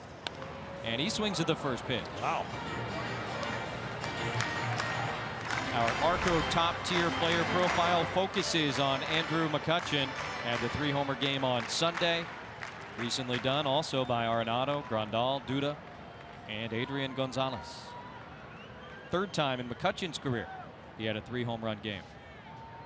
5 for 9 in the series last weekend. 4 home runs against the Padres. He is, as they say, a good hitter. He's good at baseball. 2013 National League Most Valuable Player, and he slugs against southpaws.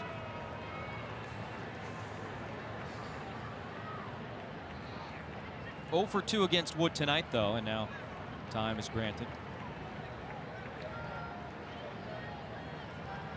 Padres got 3 unearned runs in the top of the 5th inning. Now Wood protecting a 1-run lead and a little bit outside. 1-1 to McCutchen.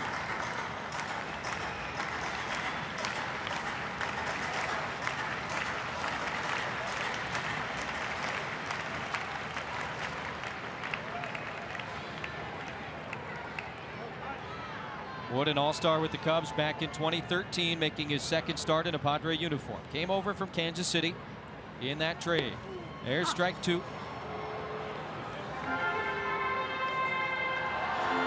These two have gone head-to-head many times over the years. McCutchen and Wood. Full-time starting pitcher last in 2014 with Chicago. Had some good years with the Cubs in this National League Central.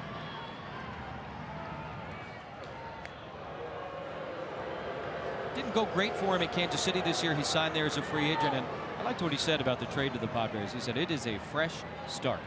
Those are the exact words he used, and just kind of clear your memory and pretend like it never happened in a way.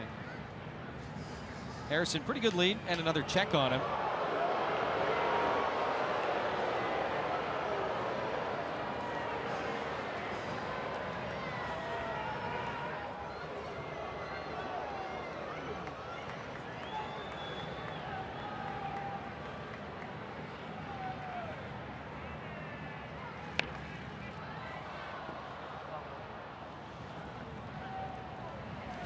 Travis Wood starting tonight, a left-hander. Lefty Clayton Richard will go Sunday afternoon here against the Pirates. And just thinking about Wood with all these throws over the first base, I believe Clayton, at least as of his last start, he had more pickoffs than any other pitcher here in 2017. I cannot imagine being a base runner and having one of these lefties with the great move just staring right at you. I'd have the Little League lead. You know, 1 foot on the bag and your both hands on the other knee, like they lead off in Little League.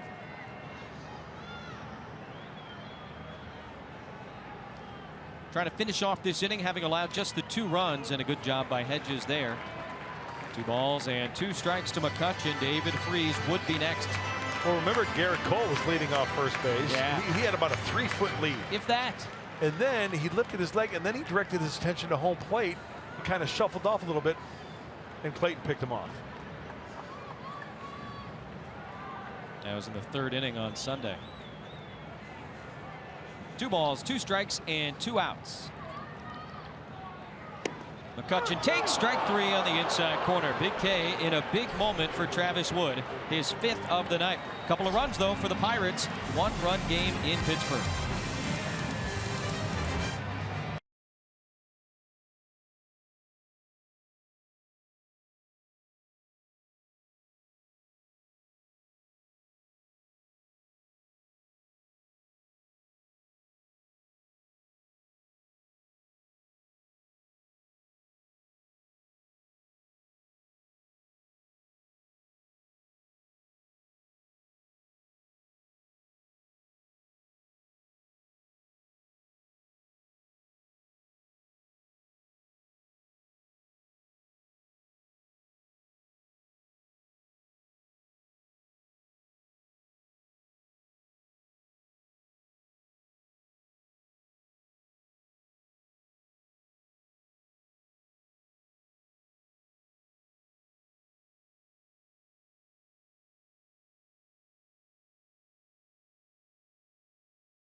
Travis Wood at the plate, helping to get it done again. This would be an error by David Freese, but Wood was hustling.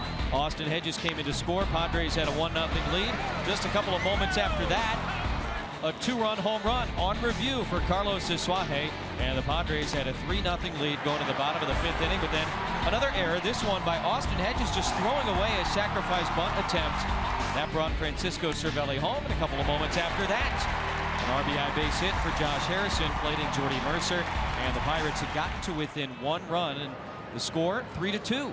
As you take a look at what the 2 starting pitchers have done through 5 innings here tonight, unearned runs all over the place, and Isuaje and Harrison leading the way offensively, the 2 second basemen here at PNC Park.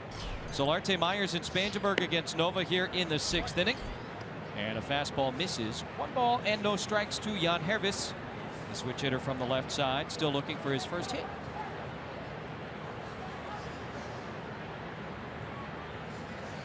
Solarte puts a charge into that one. Right field fairly deep. Osuna is tracking, and he will not make the catch. It's up over the line and out. 2nd home run of the night. Carlos Isuaje went deep in the 5th, and now it's Solarte leading off inning number 6. his 11th of the year, and the Padres get one of those runs right back. And that's why you bring your glove to the ballpark.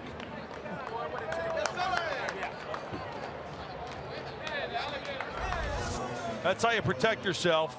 And I'll tell you what, 85 off speed down right into the swing path. No chance for Osuna. Oh, did he reach over? Oh, on second look, that backhand, was that in front of the yellow line? Yeah, it's going to be really close. Clint Hurdle, the Pirate manager, was out there to ask for a crew chief review. This is not a challenge, just as the Suaje one was not a challenge. See, he's saying, no, I backhanded it above the yellow line. He's displaying for everyone what he did. And, yeah, they're going to put the headsets on, talk to New York City. This could be very, very difficult to see. You know what? Just my initial reaction after seeing it, the trajectory of that ball and where his glove was, I thought that ball was going to hit on the yellow line. Well, you saw that Osuna, he was acting like he thought he had a play on. Oh, that's, I think, boy.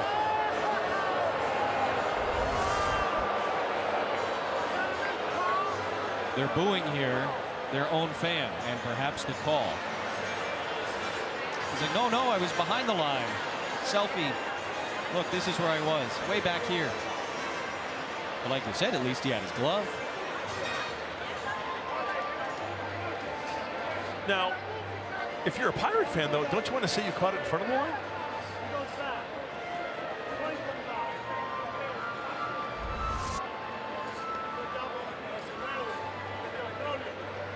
Ooh. See, his glove is on the yellow line, but the ball is sort of deeper in his glove, right? I mean, that's so hard to tell. It's really, really tough. For the moment, Yangervis Solarte has his 11th home run of the season, and the Padres have a 4-2 lead. Let's see. That's a home run.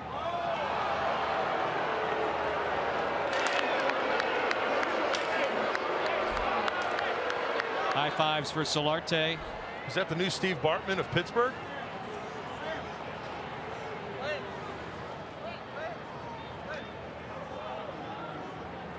Oh, he's getting read the riot act. Well, I think he got bailed out, right? Because if it's a home run, then he did nothing wrong. Right. So that's just hey, today's your lucky day. Let's be careful next time, huh? Look, I get it. Everybody would do that. In the heat of the moment, you got your glove, the ball's coming at you. I don't get on fans for these situations. Absolutely. A nearly moment for that guy, and a home run for Solarte, his first hit since coming off the DL. And now Will Myers looking for his first hit of the day. Won't be there. Freese has it. And a frozen rope across the diamond. Myers now 0 for 2 with a walk. And one away in the 6th inning. Boy, the 2 home runs for the Padres tonight. Yeah. Just getting out of here.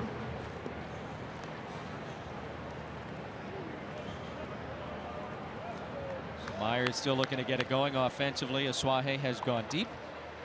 Solarte has gone deep. Corey Spangenberg robbed his last time. Great catch by Starling Marte in left field. And he steps back from that Ivan Nova offering.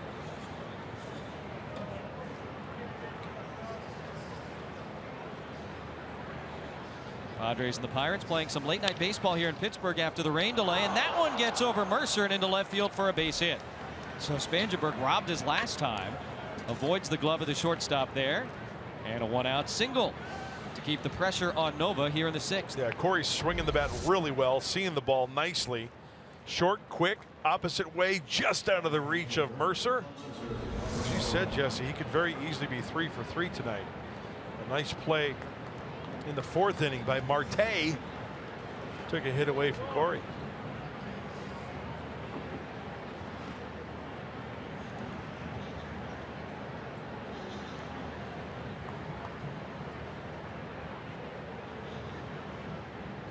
Hunter Renfroe set the Padre rookie record for most home runs before the All-Star break. He's got his sights set on Nate Colbert's 1969 rookie record, and that one took a bite out of Francisco Cervelli. Oh, off the knuckle? Or is it just adjusting the tape right there?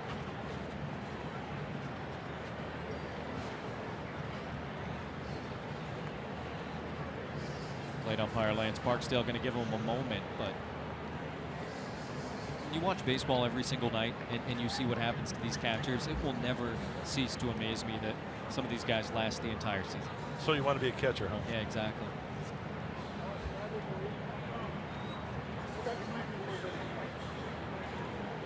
And you got to go right back to work like nothing happened.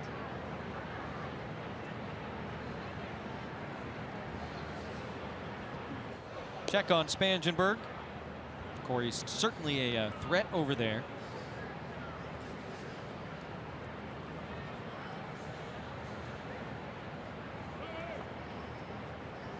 I'd like to see him go right here. Got the 2-run lead. Put some pressure on. Yeah. Pirates pitched out last time you were in a situation like this. Padres did not have a man in motion. He's not running here. And now 1-1. And Cervelli behind the plate, only thrown out 23% of the base runners. That's such a tough stat for me to swallow whole. You know, I think there are so many variables. Right, there are a lot of variables. You talk about pitchers and how much help you get there, and just looking at it as a raw percentage, I don't know how much that tells you. Case by case, I guess. Gets a call that time, and now 1-2 to Renfroe.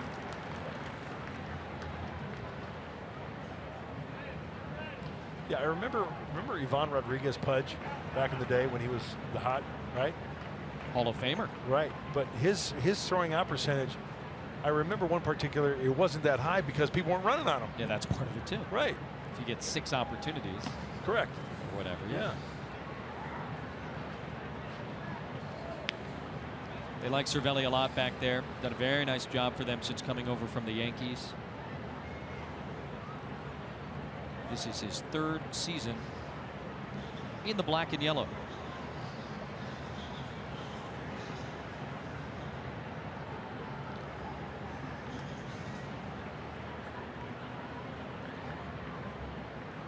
Spangenberg not running, and a little topper back towards the mound. Nova thought about going to second and then gets the routine out at first base. So 2 away, and Corey Spangenberg into scoring position. Day after the Padres score 5 or more runs, get 50% off any regular menu price online order at papajohns.com. Enter the promo code Padres5. Getting there. Padres have 4. They've got Spangenberg at second. They've got Austin Hedges at the plate.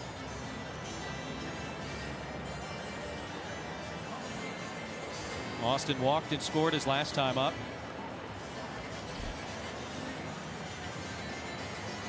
Nova has issued 2 walks tonight. 1 to Myers leading off the second. Hedges with 1 out in the 5th inning. You got to go back to last July when he was still a Yankee.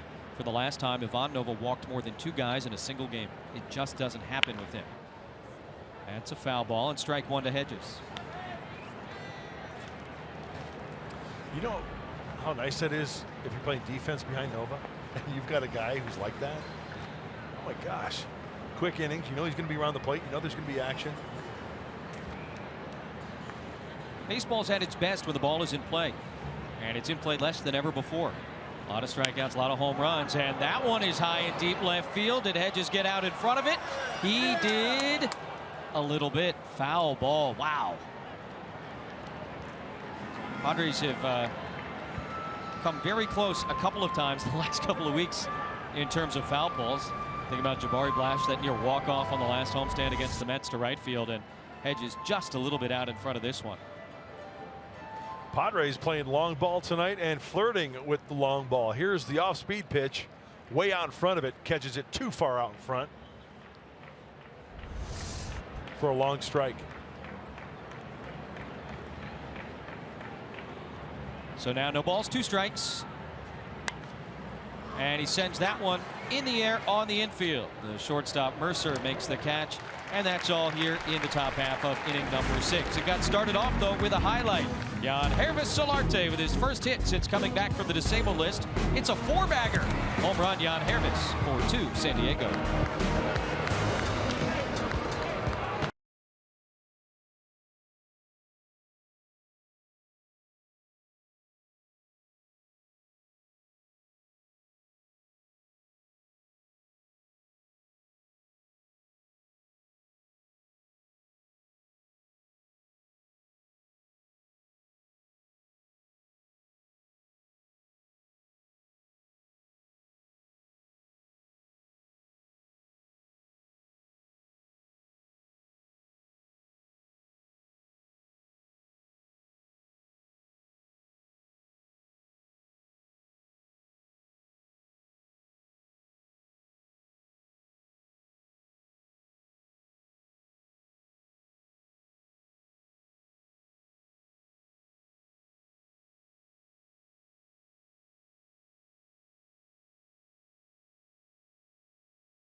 Pittsburgh Padres have a 4-2 lead on the Pirates, and it's time now for the San Diego fans of the game.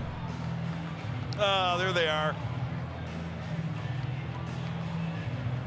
Kirsten on the left, Susie in the blue visor, and Chris in the glasses on the right, our flight attendants on our charters, and they do a fabulous job.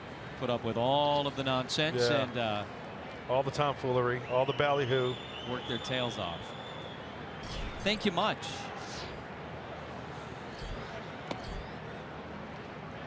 First pitch from Travis Wood here in the 6th inning is outside to David Freese. Wood went 6 in his Padre debut last Friday night at home. Trying to go beyond that here tonight in Pittsburgh. And now 1 ball and 1 strike. I would say this is somewhat of a pitcher's duel, right? Yeah, I'd say so. You've got unearned runs. Craig Stammen is hot in the bullpen. He and Nova, I think, have kept guys mostly off balance. Well hit, right field, Renfroe. Going back, looking up, it's gone. Had a couple of those, too. First home run of the night for the Pirates. 8th of the year for David Freese. And once again, a 1-run game.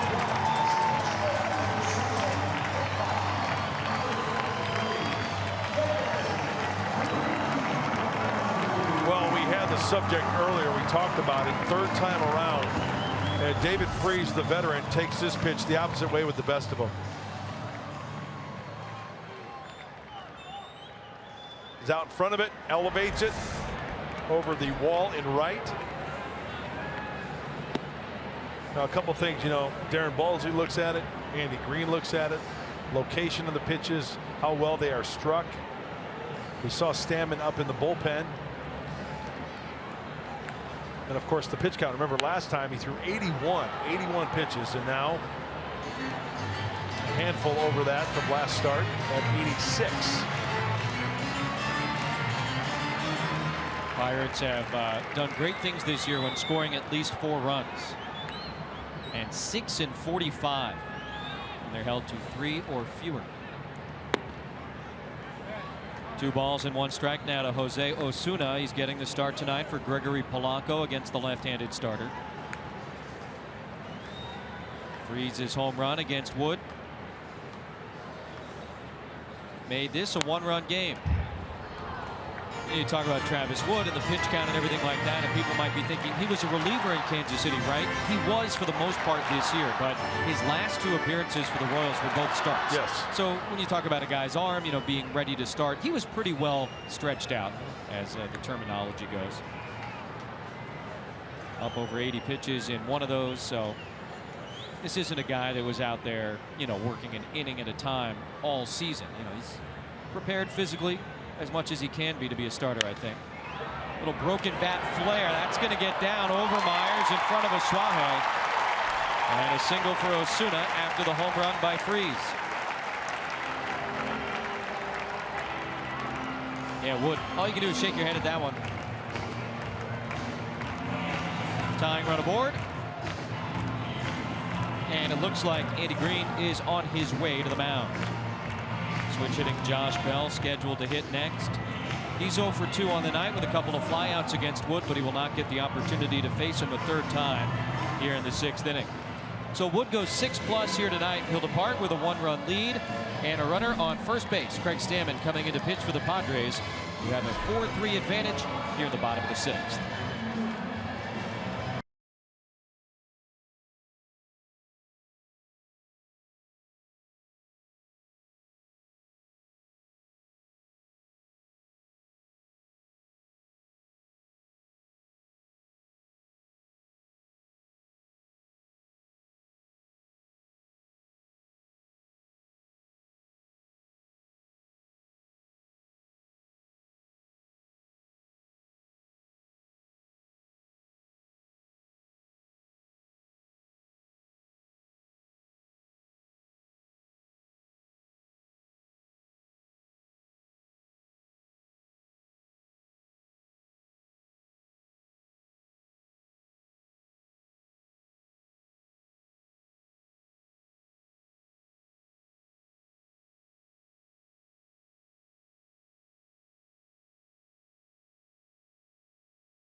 At the bottom of the 6th inning, Travis Wood's night is done.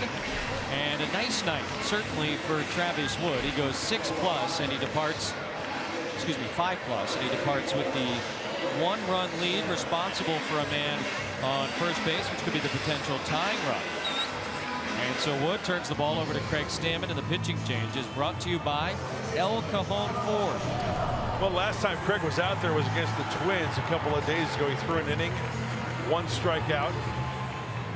Pretty good splits, although lefty's hitting .268 off the veteran right-hander. He's put together a nice year. Now he's trying to pick up the left-hander Travis Wood, keep it at a 1-run lead.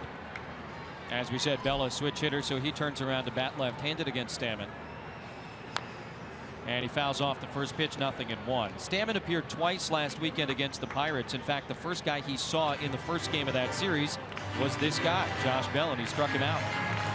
Stammen struck out the side on Friday night, facing only 3 batters. So recent history leads this guy's direction.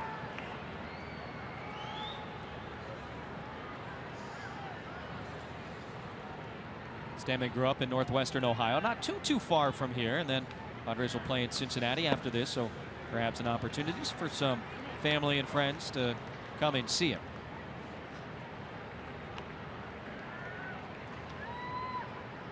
He has been so reliable in so many different kinds of roles for the Padres in relief this year.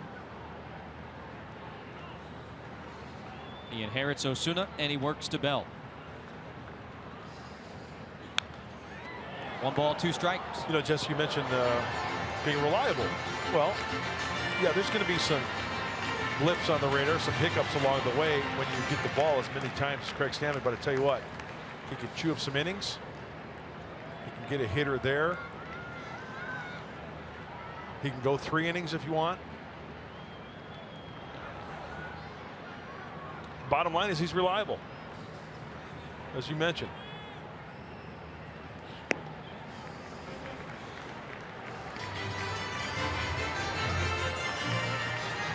Travis Wood, now a spectator.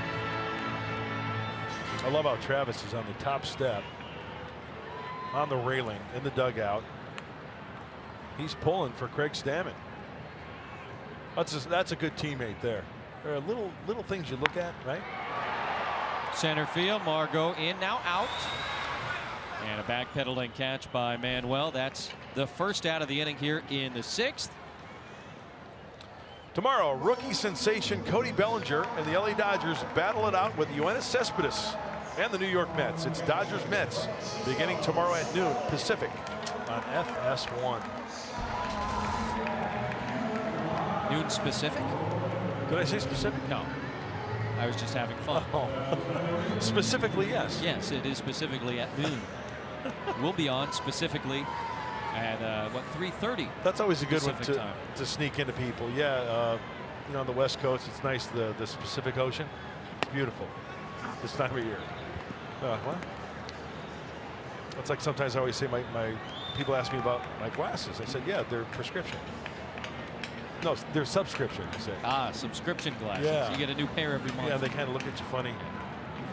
That's a good bit. Gotta keep them on their toes. Yeah, no, you do. Cervelli faced Stammen twice last weekend, struck out on Friday, grounded into a double play on Saturday. Cervelli had a really rough couple of days at the plate last week at Petco. How about his Saturday night? He was 0 for 4 with 2 strikeouts and 2 double plays. That's a tough night in the big leagues. That is a tough night in the big leagues. You're beat up, you're a catcher. Yep. It's August, or I guess at that point, late July. Yeah, the bat's heavy, the legs are heavy. Double play would do just fine here. And Solarte coming in to make the catch. It's a little soft line drive for out number 2. That's pretty bad too, getting jammed like that in the kitchen. Right? Feel that one on the hands, Yeah. maybe? A little sting. Well, he is specifically out number 2. And good pitch by Craig Stammen. 2/3 of the way there, picking up Travis Wood. It's now the number 8 hitter, Jordy Mercer.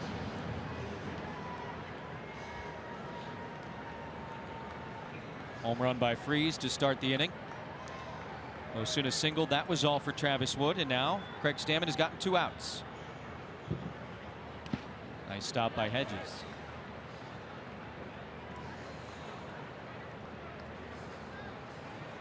If we recorded every time we said that over the course of a season, you could fill an hour.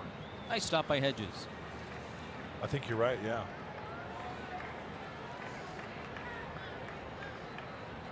Be compelling too. Really good audio. I think it'd be on the bestseller list. Sure. Top of the charts. Stopped by Solarte's not going to have a play. It was deep in the hole. John Everett did a nice job getting there. That prevents Osuna from going any farther. So Mercer an infield single. First and second, 2 outs. Ivan Nova, the scheduled hitter. And the Pirate pitcher going to be done for the night, it appears. Okay, so if Solarte gets this, does he think about going the short way? It's forced at second base. Got to come up with it first. Cannot field it cleanly on the transfer. That's on the transfer. Could not find the handle. I think he may have been looking at second base. So Adam Frazier has been introduced as the pinch hitter. He is a left-handed batter. And with his announcement, Andy Green will take the ball from Craig Stammen. Another pitching change for the Padres as the lefty Buddy Baumann comes on for out number 3.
Pick me up? Yeah. We'll ride to the ballpark? Let's do it. I want to travel the world. This off season, I have a Australia trip planned. I kind of just want to go everywhere. Tonight on Padres POV presented by Nissan, we get a little closer with Austin Hedges on the ride along to Petco Park. Tune in tonight after Padres Live. Isn't he just dreamy? It's the eyes. Buddy Baumann on to face the pinch hitter Adam Frazier, who swings at the first pitch and sends it out of play. The lefty. 6 big league appearance of the year, coming back from that bicycle accident he had in spring training. Had a nice chat with Buddy before the game. What a good kid. Talked about his delivery and how deceptive he is and how the ball just sneaks up on these hitters. Now, you know, his velocity, when you take a look at the fastball, 88, 89. That one hit 90, but he said when he's back to 100%, I mean, he's healthy, but he thinks he's going to get more ticks on the velocity. He'll be 94, 95, he said. That one gets down in left field. Pirela bobbles it. 1 run is scored, and on his way to second base sliding is Adam Frazier. 4-4 here in the 6th.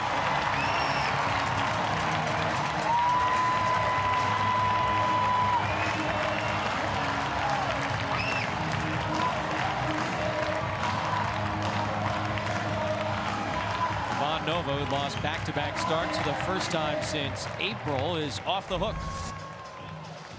You know, this is a good at-bat right here by Frazier because he fights off a 90-mile-an-hour fastball. Now the backhand booted by Pirela. I'm guessing that's going to be an error as the run scores. And Frazier busting it out of the box, takes second base. Andy Green going to make a double switch. Wood started the inning on the hill for the Padres. Craig Stammen got a couple of outs. Buddy Baumann faces one batter. And that base hit to left center field will be all as he hands the ball back. Hunter Renfroe out in the double switch. Padres and Pirates tied with Phil Maton coming in.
One and two out as Andy Green goes back to the bullpen. And a reminder that a limited number of floor seats are available for the Metallica concert at Petco Park this Sunday. Call 619-795-5025 or visit Padres.com/Metallica to purchase your tickets. Phil Maton becomes the fourth Padre pitcher to toe the slab here in the sixth inning. Seventh man to hit for the Pirates is Starling Marte. Two men in scoring position, and he takes a fastball outside, 1-0. Time to stop the bleeding right now. And he inherits two runners. And in the short time that Phil Maton has been a big leaguer, he's doing quite well, I would say. Only 2 walks, a strike thrower, along with 25 strikeouts and only 22 in the third innings pitched. And the breaking stuff may be better than we anticipated it would be, because that's what we always heard about. And what we saw really in spring training when he was up with the big club was the fastball that gets a ton of swings and misses on. Up in the zone, too. Cool, calm, collected out on that hill. Look at that. He's like, okay, bring it on. You love that from a relief pitcher, especially a young one. 2 balls and a strike. And that's about where the fastball tops out. Matt Caesar into play right field. It's a double switch. Caesar will bat 9th. And Hunter Renfroe's evening comes to a close. Pitcher into the 7 spot. That's if you're scoring with us at home.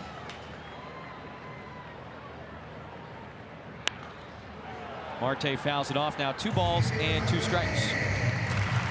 I like situations like this. We talk about high leverage situations. For the kid, Phil Maton, as you look at the ledger tonight for Starling Marte. It's a good gut check. It is. Yeah. And you know what a term is thrown around in baseball when a guy's not scared off, right? Maton has that presence about him.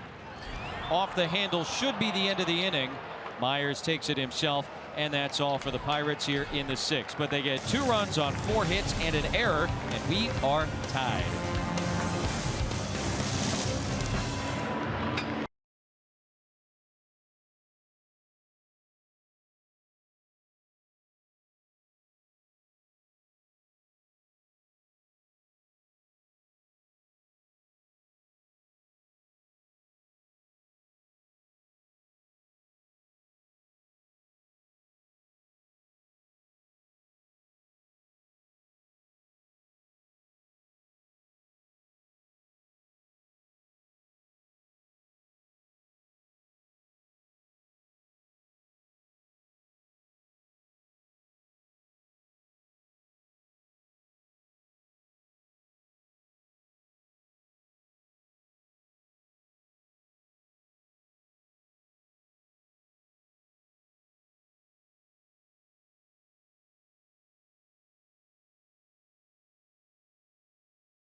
Don't strike out from a big auto repair bill. When you have Car Shield, they'll get the repair bill paid for you. And by Petco, where the pets go. The confluence of the three rivers here in Pittsburgh, Pennsylvania. Padres and the Pirates are now 4-4 as we open the 7th inning. Phil Maton came on to get what was an elusive third out for the Padres in the bottom of the 6th inning. Produced a weak ground ball from Starling Marte, and now old friend Joaquin Benoit, a new Pirate recently acquired from Philadelphia, on pitch for the Pittsburghers. Well, he's been around a long time. He's been around the block. Joaquin Benoit was acquired from Philadelphia on Monday in exchange for a minor leaguer. See his splits, pretty darn good splits too. Split between Philly and the Buccos, 45 games. You know, the high ERA, but you look at the splits, that means the hits that he's given up are big hits. Let's look at Adam Frazier in right field. We saw him in the final game before the All-Star break at Citizens Bank Park. Matt Caesar hitting for the first time after coming on in the double switch. He takes the fastball away. 1 ball and no strikes. Matt a combined .227 on the year. 3 homers. Started 1 game against the Pirates last weekend. Swings through that fastball. 1-1 from Benoit to Caesar.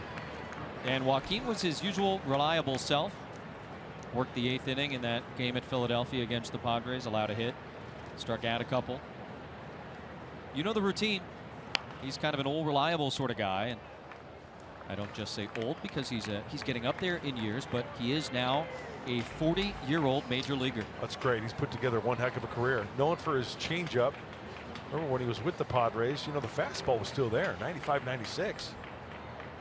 Along with that really good changeup, and then he would mix in a breaking ball just for show. 120 appearances over 2 years for the Padres in 2014 and 2015. And he has been all over the map. Going to play a little defense here. Snags that one, makes a perfect throw. And Caesar done. 1 out here in the top of the 7th inning.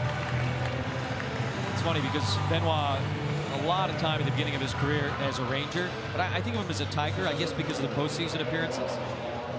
Also has pitched in Tampa, Seattle. We saw him in Toronto last year.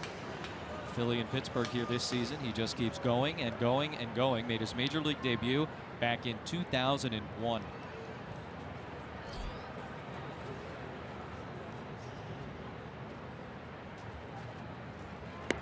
Manuel Margot with 1 out and the bases empty. And he 1 for 3 with a single tonight. And at 40 years old, by the way, he's still heating it up there at 95 miles per hour. No problem. The velocity is still there.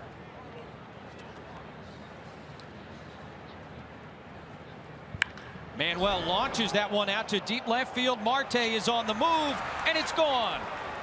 Manuel Margot gives the Padres a 5-4 lead here in the 7th.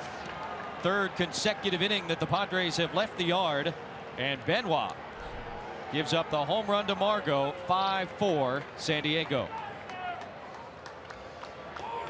Boy, that one just sounded good. Sure did, all the way up here. High fastball at 95. He gets on top of it. Hands were back. Bat through the zone. Clear the decks. Cannonball coming.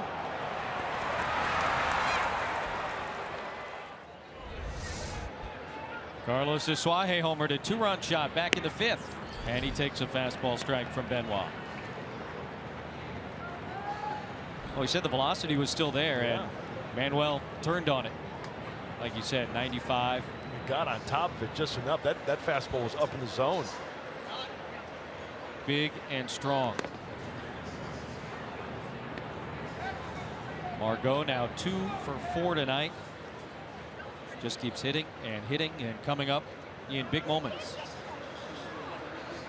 National League Player of the Week. And not rookie player. Yeah, and that kid, Margot, I mean, you look at, he has fun playing this game, doesn't he? Big smile. Great smile. I'm talking like you put him on a billboard smile. That's that's confidence.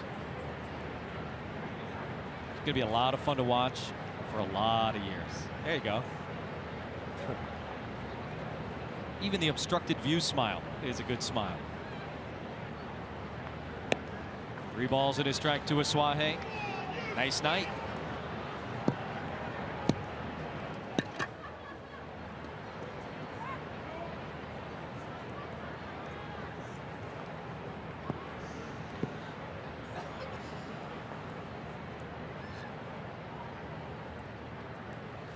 Takes high, ball 4.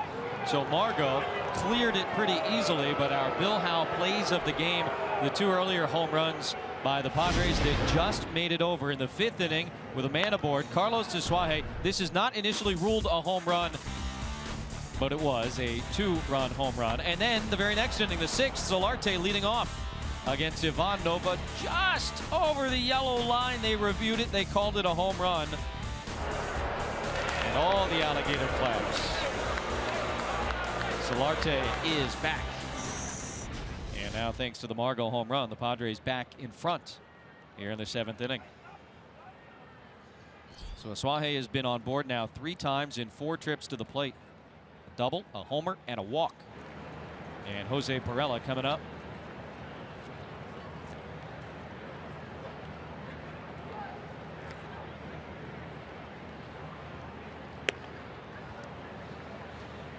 Tell you what, whoever picked Dessuaje tonight picked the sticks, doing well. Who's got Dessuaje tonight?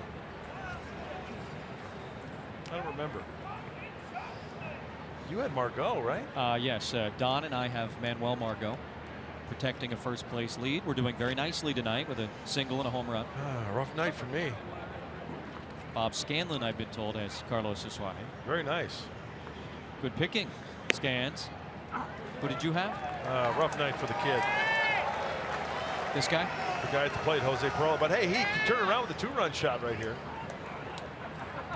0 for 3, couple of strikeouts. I mean, it is rare that he's coming to the plate 0 for 3. Yeah. He seems to get a hit or at least get on base almost every single game since his call-up in early June. And this is 2 months now of sustained offense from Jose Pirela. 1-1 from Benoit, and he popped it up, but that'll be out of play. And the reason why I took him is because against Nova last time, he hit the triple, RBI triple, 2 triples in the game. You were looking for Lightning to strike 3 times. Right. I see. Well, it's only the 7th inning. Yeah, and you erase the other at-bats. You erase the error in left. They've got the lead now. Now it's hopefully a time where Jose can have the Padres add on.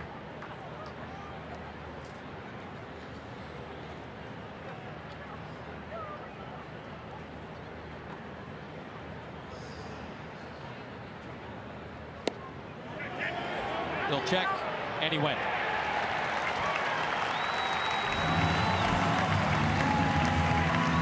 That's out number 2 here in the top of the 7th inning. Tough to lay off because I think it was a Benoit changeup, and he most definitely went.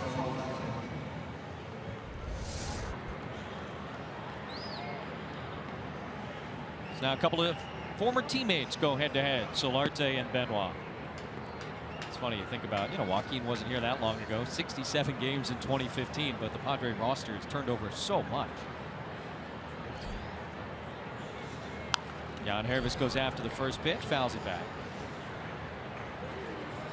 Showed you the Solarte home run his last time up. Talk about great smiles.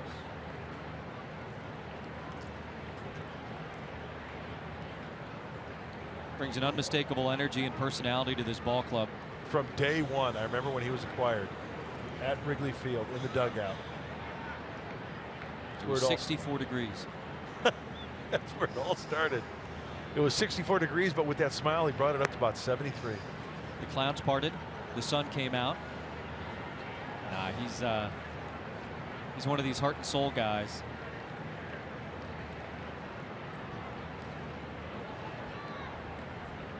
And what he did last year on the baseball field is nothing short of remarkable. Grounds that one through the right side. That's a base hit. Dessuaje will move up only 90 feet. But the second straight hit for Yangervis. Solarte, a well-struck single to right. And that keeps it going for Wil Myers. We need Wil Myers to bust out and make a difference here in this inning, enabling the Padres to add on. Now Solarte goes down and gets this one and punches it through the hole on the right side. Passing it on to Wil Myers. Pitching coach Ray Searage going to go visit with Joaquin as he faces another one of his former Padre teammates. Myers tonight 0 for 2 with a walk. It has been a struggle for Will. There is no secret about that. Andy Green asked about it again before the game today. It's kind of become a daily occurrence. And he said, hey, look, the thing we know about Wil Myers is that he will meet it head on. They have made a couple of very subtle mechanical adjustments, I think was the word Andy used, in the cage when he had those 3 straight days off last week. Didn't start Saturday and Sunday against the Pirates, and then team at the off day on Monday before the Twins series. He and Alan Zinter got together during that Sunday game. I think John Matthews in the cages, and they worked together.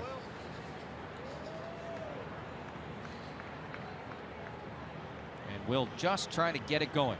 This would be a great time to do so. And he fouls off the first pitch. 0-1.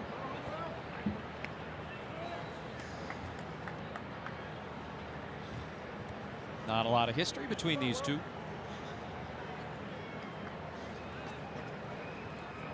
They did not face off in Philadelphia back in early July.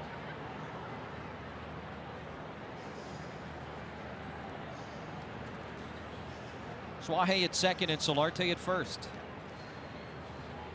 The question is, Wil Myers? And now time called at the very last moment. Benoit didn't seem thrilled about that.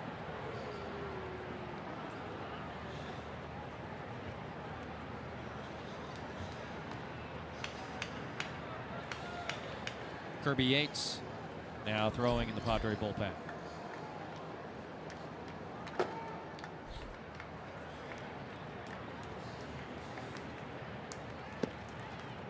Snap throw down to second base. Nice throw by Cervelli, and a good job of just getting back by Suaje. Yeah, not a bad play at all. A couple of things there. They're swung around for pull side on the infield, enabling Harrison to sneak back there, and also the shortstop. Look at Mercer. He'll go behind for the backup. Trying to catch him, just taking too big of a secondary lead.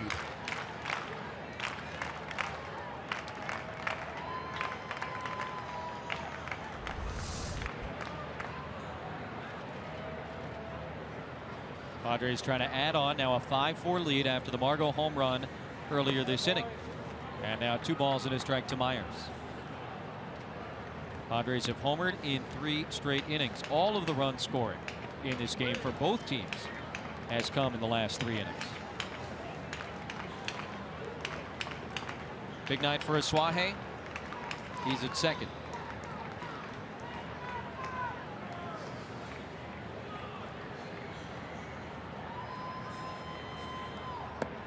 Three balls and a strike now to Wil Myers.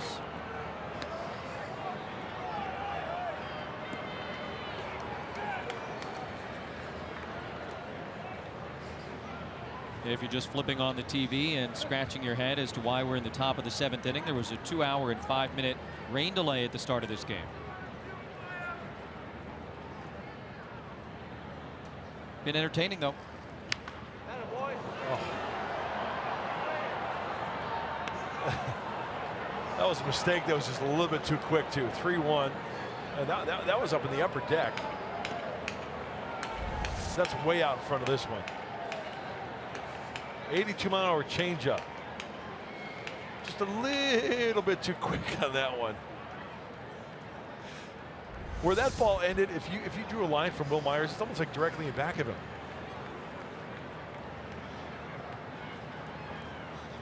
Runners will go. Solarte from first to Suaje from second. So a head start on the base paths, and the payoff pitch is low and outside, ball 4. So Myers has walked for the 2nd time tonight, and now the bases are loaded for Corey Spangenberg.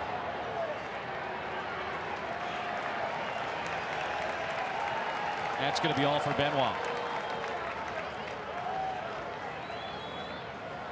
Clint Hurdle on his way out there. And Joaquin's 2nd appearance in a Pirate uniform doesn't go so great. Padres get 1 on the Margot homer, and they are searching for more with the bases loaded, 2 outs, and Spangenberg coming up.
Pirates, and Joaquin Benoit had his troubles.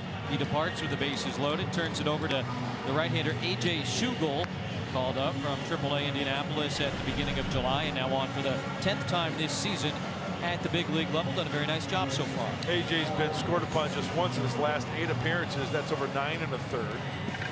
Nice ERA from the right-hander and really good splits. Righties and lefties alike. Lefties hitting .263. The walk's a little high though in 12 1/3. 6 walks, so maybe the Padres can be patient, walk in a run here, get a good pitch, maybe drive in a couple more.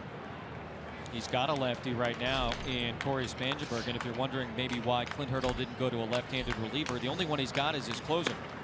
Spangenberg takes outside 1-0. It's a bullpen full of right-handed pitchers with the exception of Felipe Rivera. So Spangenberg, who's done very nicely over his career with the bases loaded, could really put some distance between the Padres and the Pirates here in the 7th inning. 2 outs though. And he gets a call there, I think, 1-1. Didn't have to be. I thought that ball was maybe up and away a little bit. If a strike, that's one of the few ones in that part of the strike zone that gets called. And you know what? It got the corner. Up and away. It's a good pitch. That will be strike 2. Couple of singles for Spangenberg. Has hit the ball well all 3 times he's come to the plate. We saw Schugel once for 1 inning last weekend at Petco. Gave up a single to Asuaje, but that was all. Trying to finish off Spangenberg. 1-2 is outside.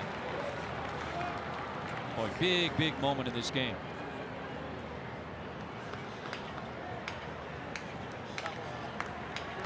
Yeah, for the Buccos next half inning, you got 2, 3, 4. So it would be nice to add on here rather than just a 1-run lead. Make it a 3-run lead with a base knock here. Cervelli unable to hold on to that foul ball. So still 2-2. Myers at first, Solarte at second, Asuaje at third. And yeah, with 2 outs, and he's into the outfield, going to bring home at least a couple.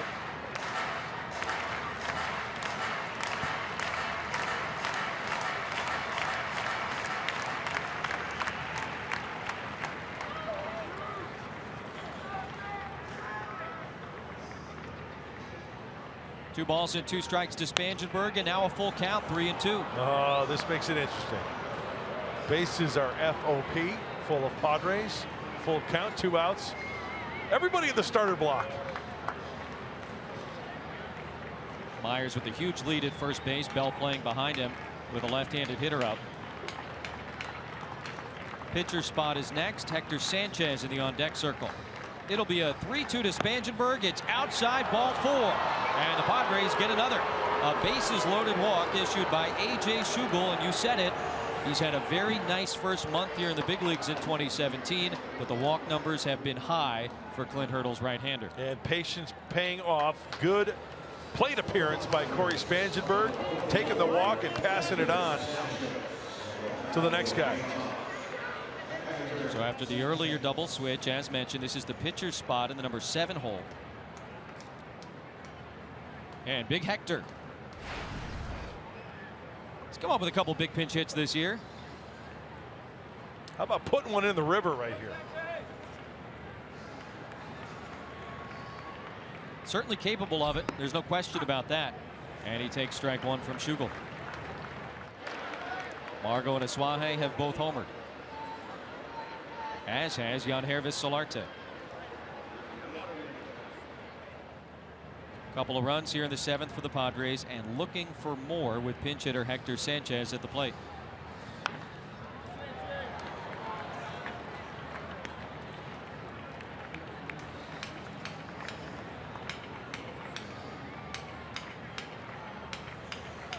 Couple career grand slams and a cool .500 average in his career with the bases loaded.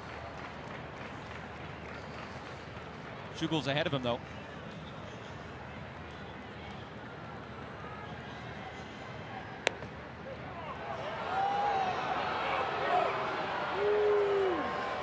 You know, I really think Lance Barkdale, the home plate umpire, has called a good game tonight.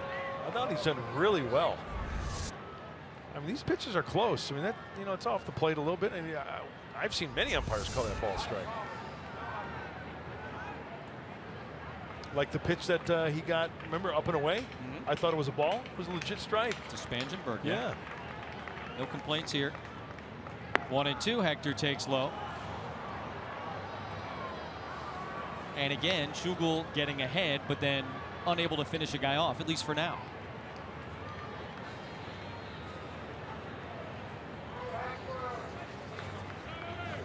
Benoit started the inning. Gave up 2 and is responsible for 2 of the 3 base runners. 2 balls and 2 strikes to Sanchez. Hector swings and misses, and that'll bring the top of the 7th to a close. The Padres, though, get a couple to break a tie. Manuel Margot was Margon, a long home run to give the Padres a 5-4 lead. They'd add another on the Spangenberg walk, and they lead by 2 as we stretch in Pittsburgh, Pennsylvania.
Seventh inning on a late night at PNC Park in Pittsburgh, Pennsylvania.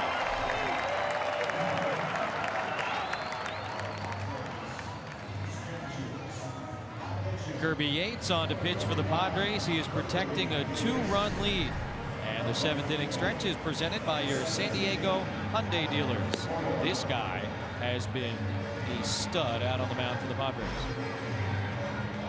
He has shut him down. Last time out against the Twins in inning. Really good splits for Kirby Yates. As you mentioned earlier, Jesse, he's got some breathing room against this Pirate team now as we go to the bottom of the 7th. And he's a strike thrower. We talk about very few walks. Kirby Yates, 56-9 strikeout to walk ratio in 36 third innings pitched. Quite the turnaround. I would say so.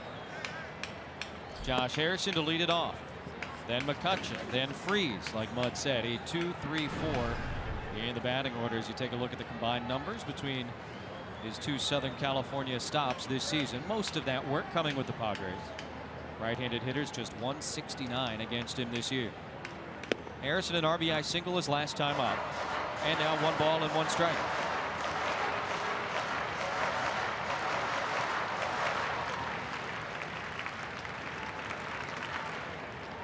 This is a guy that can get a rally started in any number of different ways. He gets hit about as frequently as anybody in baseball. We saw that last weekend. And now Yates ahead of him, 1-2.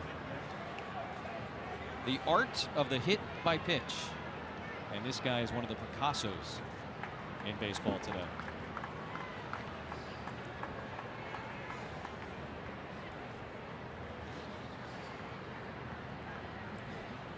Got him. Kirby Yates comes out and he strikes out the first guy he sees, Josh Harrison. That's one in the bottom of the 7th inning. And it gets him with the high cheese. Oh, will you be having an appetizer? Sure, I'll have the queso plate.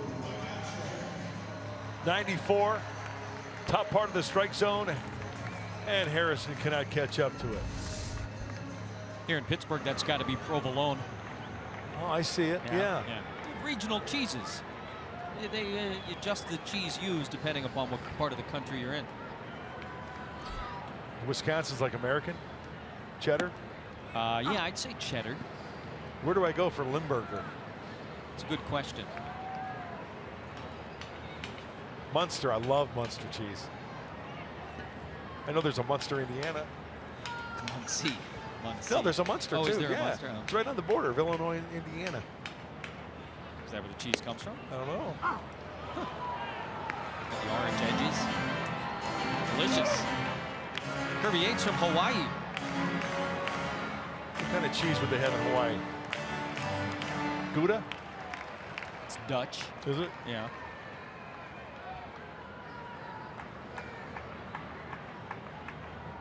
Nothing in 2 to McCutchen. That is not cheese. It is ball 1. McCutchen held off the bases tonight. Struck out his last time.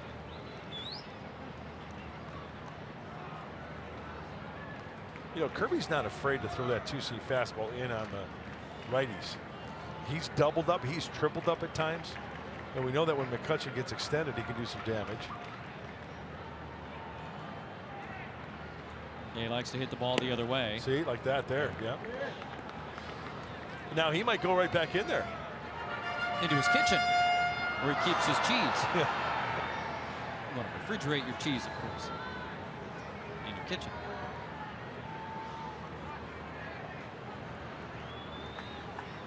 Fastball away.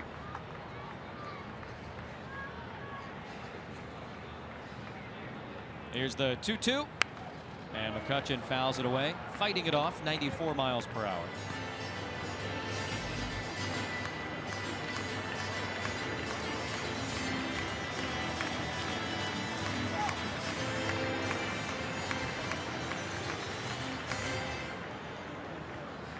Padres and the Pirates opening up a 3-game weekend series. Last 3 games the teams will play against one another here in 2017. Playing back-to-back weekends against each other. Here's the 2-2. That's through. Base hit Andrew McCutchen. They were shifted the other way against him. He found a hole on the right side. He's now 1 for 4 in the tying run. Going to come to the plate for the Pirates here in the 7th. That's good. 2-strike hit by the former MVP. It's not the home run swing. He's got 2 strikes right up and away. He just gets on top of it. And watch it be short, quick to it. Finish short on the back end. And beating the shift big time to the right side for the safety to right.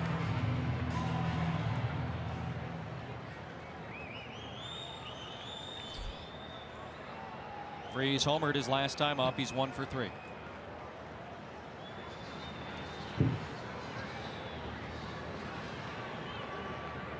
Three hits and a couple of RBIs for him last night in their win over the Reds. And he takes strike 1 from Kirby Yates. Freese has now hit in 13 of his last 14 starts. Hit in all 3 at Petco. Did strike out a ton, though, twice in each game.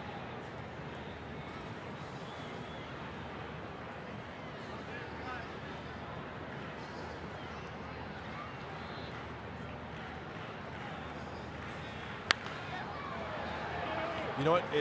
In this ballpark, we talk about home runs.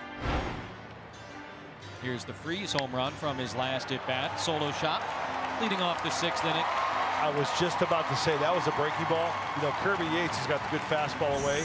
David Freese, you know, if he gets started early enough to try to pepper something that way to right field, that's why you got to really concentrate to keep it down.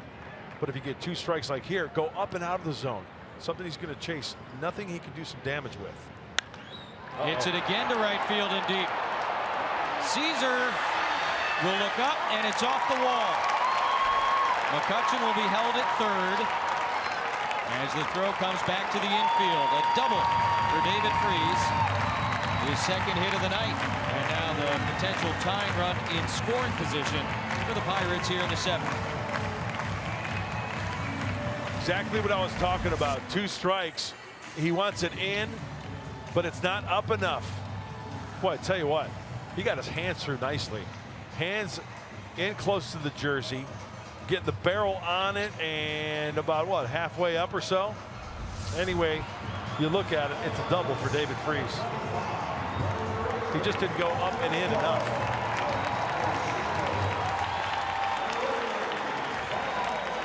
Pinch hitter going to be Gregory Polanco. Mentioned he was on the disabled list when these two teams played last weekend at Petco. Their usual right fielder.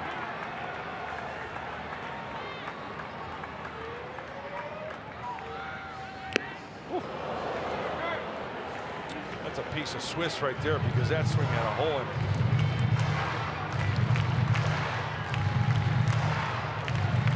That's being aggressive with the fastball there. And Polanco, I think, on that swing had one thing in mind. And I think Kirby Yates probably knew that. Yeah. Polanco 0 for his last 9, 0 for 7 since coming off the disabled list on Wednesday.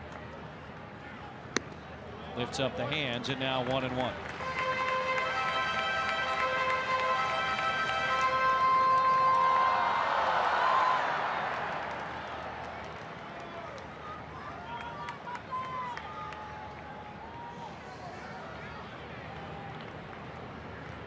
Just 216 with runners in scoring position. We mentioned earlier, Pirates have left more men on base this year than any team in baseball.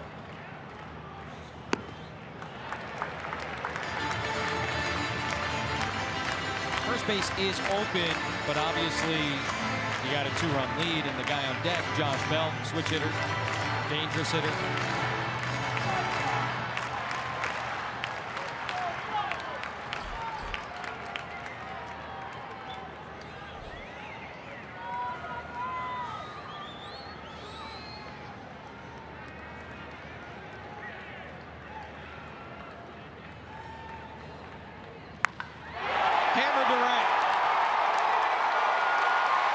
Pirates lead.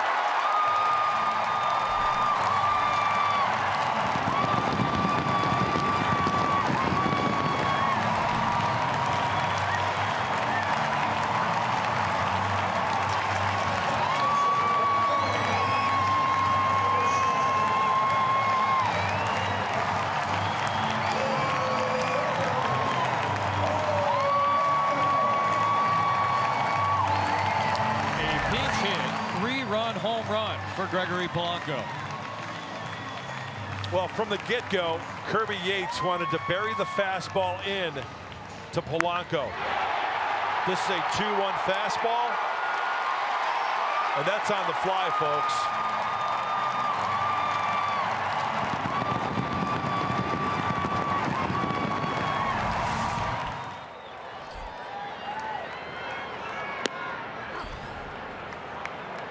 Now it is Bell. That's the 3rd splash home run of the year. Bell at the plate now has one of them.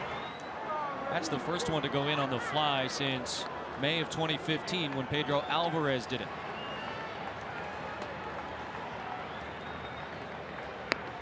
That's a wet one into the Allegheny.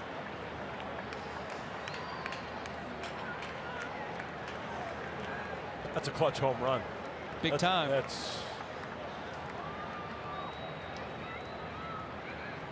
So after a strikeout of Harrison against Kirby Yates, it has been single, double, and 3-run home run.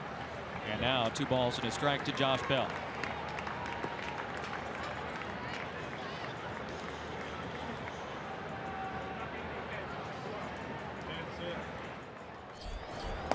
Juan Nicasio warming up. You know, I look at that sequence of pitches, and right from the get-go, remember, Kirby went fastball in and he offered at it, right? He got a piece of it for strike 1, but it was almost as if he was coming to the plate looking middle in. Something to turn on, something to make a difference. And that pitch right there looked like 2-1 pitch, one that he was gunning for. 3-1 to Bell. And outside, ball 4.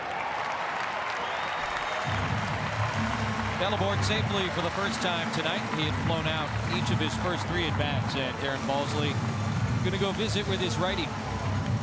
Well, there's a heavy workload after the first out of the inning. As you mentioned, Josh Harrison going down swinging. Probably just a calm me down, take a little bit of a blow as we get some action in the bullpen. Lefty Kyle McGrath as we take another look at the home run, the pinch hit 3-run home run by Polanco. Fastball. I tell you what, if that ball is taken, to me, Jesse, I think if taken, that's a ball off the plate. I mean, that's getting to a baseball very, very quickly and keeping it fair.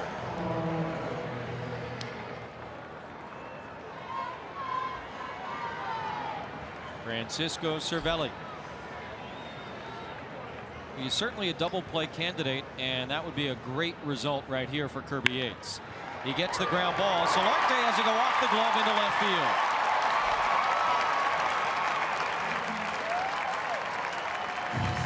Just a little bit out of his reach. Held to second. Still 1 away. 5 straight Pirates have reached.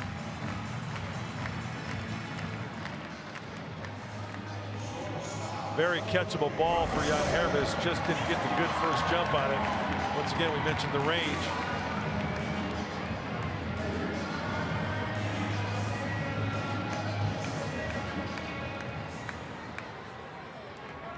Jordy Mercer becomes the 7th man to come to the plate for the Pirates here in the 7th inning. Bell is at second. Cervelli's at first. Pirates now lead after the home run by Gregory Polanco.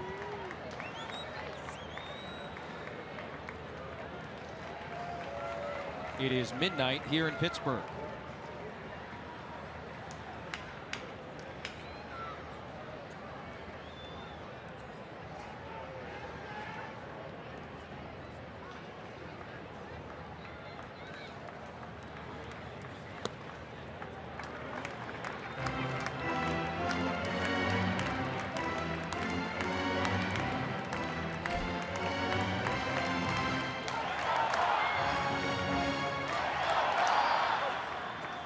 Game delayed at the start, 2 hours and 5 minutes because of rain.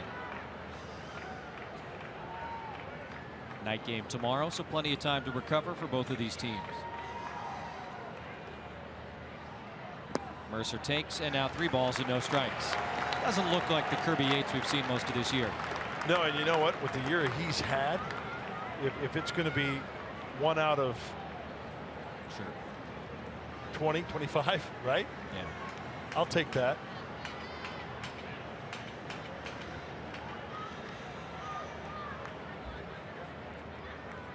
It's going to happen. For Kirby, this is his 40th game.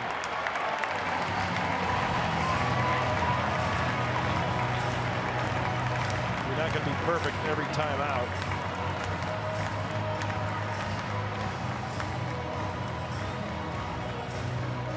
He will leave having allowed 3 runs.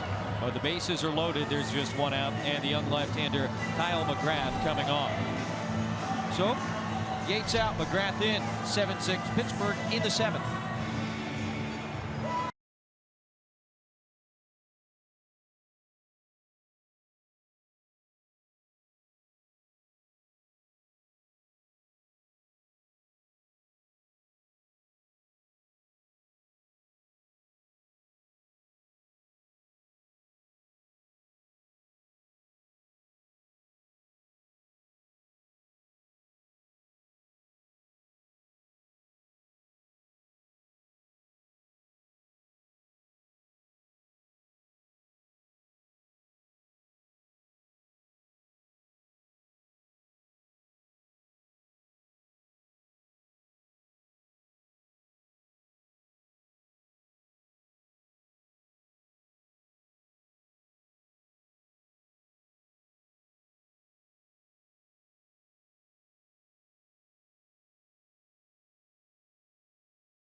lead 7-6. They've got the bases loaded, 1 out.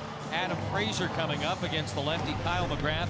Just his second major league appearance. The first was on Sunday against these Pirates. Great numbers at AA San Antonio to earn him the selection from the minor leagues last week. And that one outing, Jesse, against the Pirates was an inning, 2 strikeouts.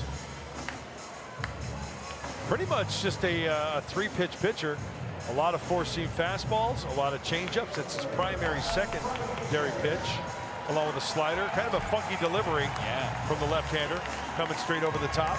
A little deception is mixed in there as well. A little hammer throw. Yeah, and you know, he only tops out about 87, 88 miles an hour on that fastball. You can see he is way over on the third base side of the rubber. Lefty-lefty matchup here with Frazier. Infield about halfway for the Padres. And he takes outside. Second at bat for Frazier.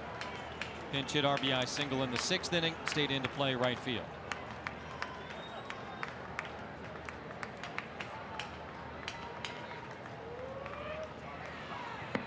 One 0 is low. Now 2 balls with no strikes. We talked about how this was an aberration for Kirby Yates. Just to put some numbers to it, he allowed 6 base runners tonight.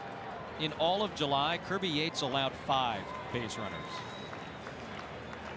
An incredible month. It happens. McGrath behind 2-0. In the air, shallow center. Margot lining it up. Bell is at third base. He will tag, try and score. Margot's throw will not be in time. Sacrifice fly for Adam Frazier. And now a 2-run Pirate lead in the 7th.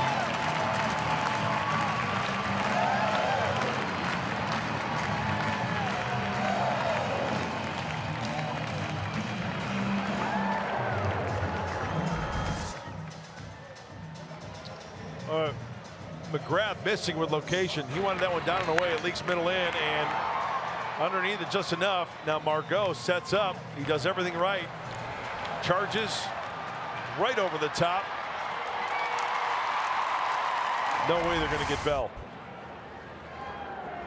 So 2 on, 2 out. Mercer stayed at first. Cervelli at second on that sacrifice fly. And the 9th man to hit this inning will be Starling Marte.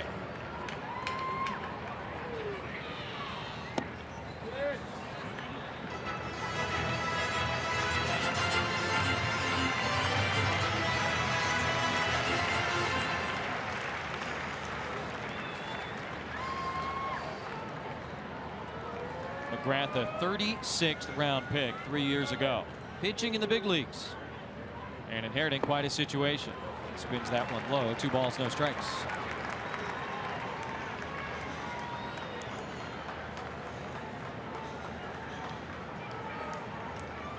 Pitched at Louisville, much to the pretend chagrin of his manager, the University of Kentucky Wildcat Andy Green. Maybe it's not pretend. Swing and a miss, 2-1. It's a hot rivalry in the Bluegrass State.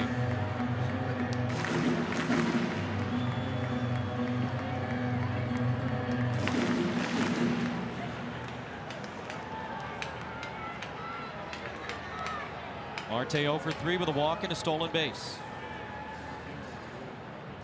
A 4-run 7th inning for the Pirates, and now 2-2.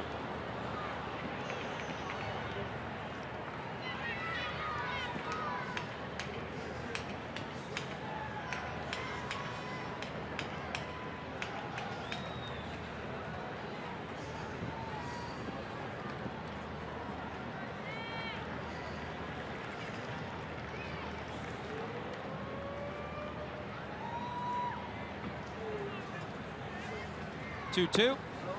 Just missing. Pretty good pitch.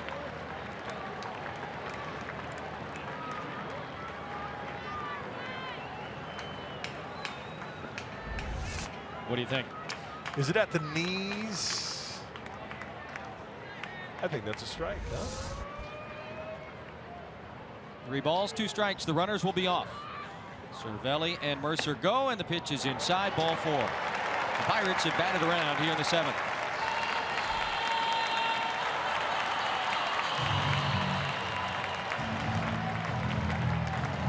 sometimes there's not much else you can do as a manager. Yeah, and you don't want the wheels to come off. Keep it in a bloop and a blast, down by 2. That's why this at-bat with 2 outs is very, very key for Kyle McGrath.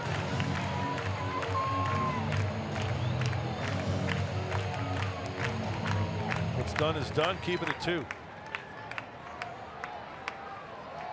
Harrison just 209 with the bases loaded. 2 for 4 tonight. He struck out to start this inning, and now McGrath trying to get him to end it as well. Falls behind again, 1-0.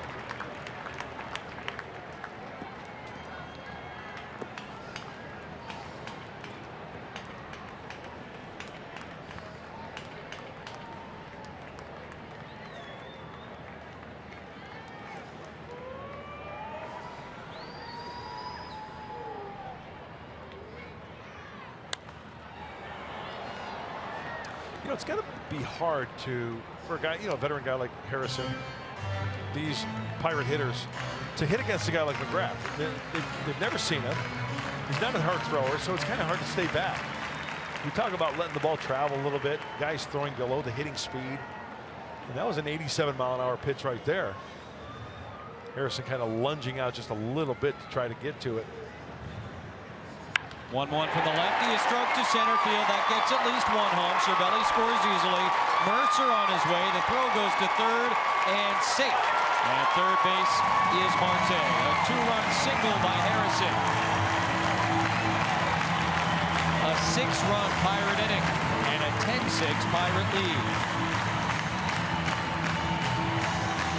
Well, he stayed back and timed that pitch perfectly. Outer third at 88. Well, the previous pitch was 87. Short and quick. Not a long stride at all from Josh Harrison. And the ball struck well. And the Pirates have broke this one open. Andrew McCutchen will be the 11th man to hit in the inning for the Pirates.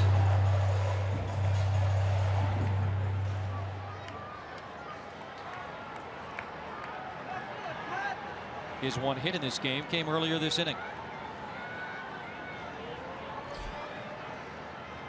Slugfest in Western PA. And strike 1 this time from McGrath.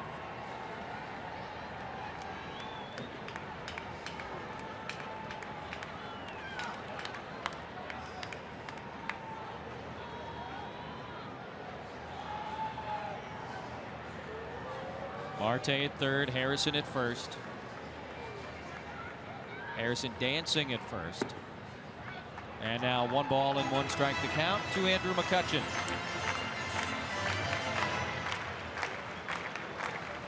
He will turn 31 in October. An All-Star in 2011, 12, 13, 14, and 15. Got off to the terrible start this year and has been outstanding since late May when he bottomed out at 200. That was the batting average. 2 balls and a strike.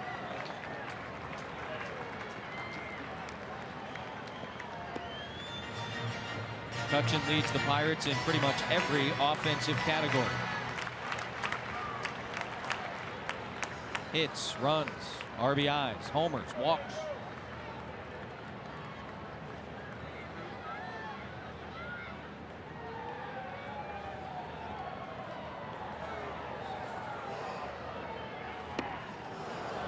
Had him off balance out in front there, 2-2. It's a fastball count, pulling the string on the Cambio. Yeah, it's an eye-opener.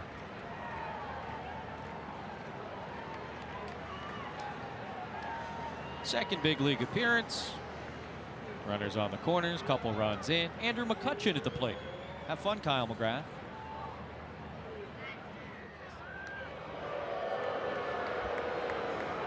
Is there like a magnetic force around first base tonight or something? Because there's been some funky throws. From both sides, from pitchers, from catchers, from third baseman. Yeah. Maybe it's the full moon. Is it a full moon tonight? It's close. I don't know if it's technically scientifically full. I believe it's waxing though. McCutchen lays off the high fastball now, 3-2.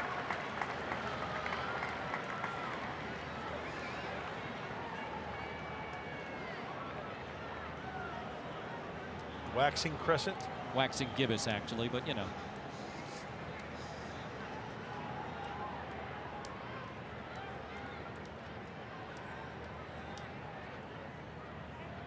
Here's the 3-2 to McCutchen, and he got it. Nice job by McGrath, fighting back to end a long inning. He gets Andrew McCutchen, but a big 7th has put the Pirates on top by 4.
Sixth game, and Mark, I remember maybe it was the bottom of the 4th or maybe it was the top of the 5th, and you turned to me right here where we're sitting now and you said, hey, we got a pitcher's duel on our hands. Yeah, how quickly things can change, huh? It was, and now it isn't. Well, some hitters taking advantage of some pitches in the zone, some good hitting both sides, because the Padres have scored 6 runs. Still a couple of chances left, and now Juan Nicasio in for Pittsburgh. Former Rocky and Dodger delivers up and in with a 95-mile-per-hour fastball to Austin Hedges. Yeah, you want to stay away from the big innings. There was definitely a big inning, a 6th spot in the bottom of the 7th for Pittsburgh. Austin, well struck, right center field. That's going to be a base hit. Will it be extra bases? McCutchen does a very nice job of cutting it off, and Austin will settle for a single. And hey, down 4 runs. It's going to take a few hits. No reason to push the envelope there. Here's the way I look at it. All right. I always like the bloop and a blast. If a 2-run deficit, right? I like that. Bloop and a blast, you're back in it by tying it. Well, the Padres are in slam range. Let's think of it that way. And as you mentioned, a walk here, a single there, an extra base hit. The home run's been part of the story tonight for San Diego. You got to keep battling.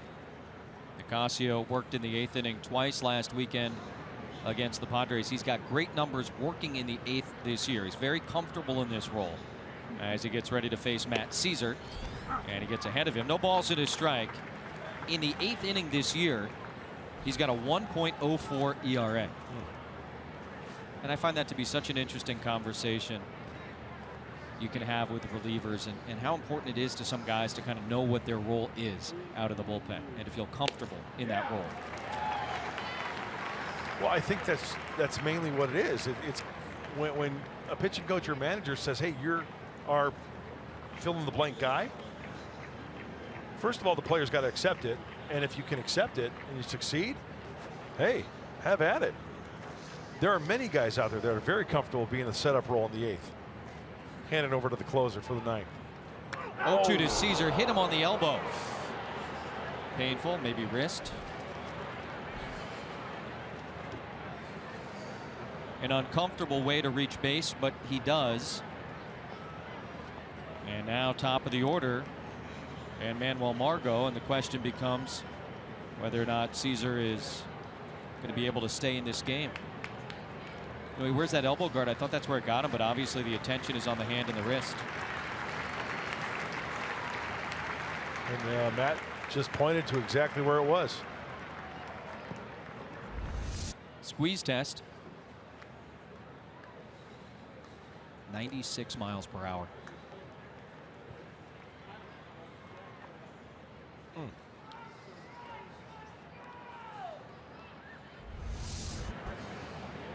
And athletic trainer Mark Rogo with him, making sure he's got the enough strength, able to make the fist,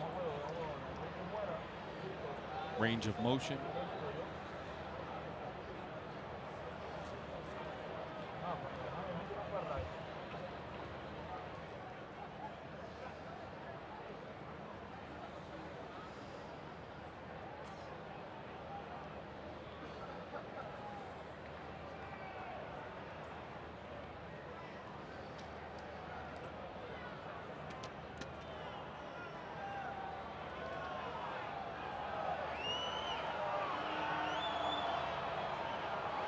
Caesar about as tough as they come.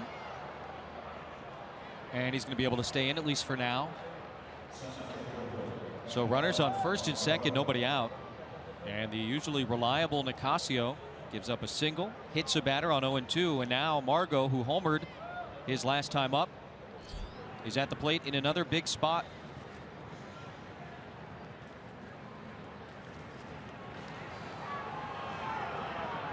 Time to make a move.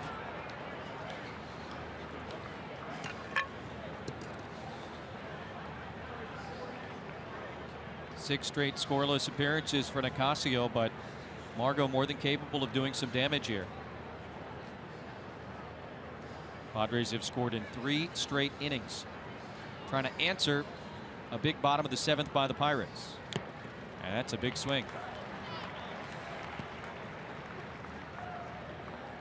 Pittsburgh sent 11 men to the plate in the bottom of the 7th. They scored 6 times to take the lead.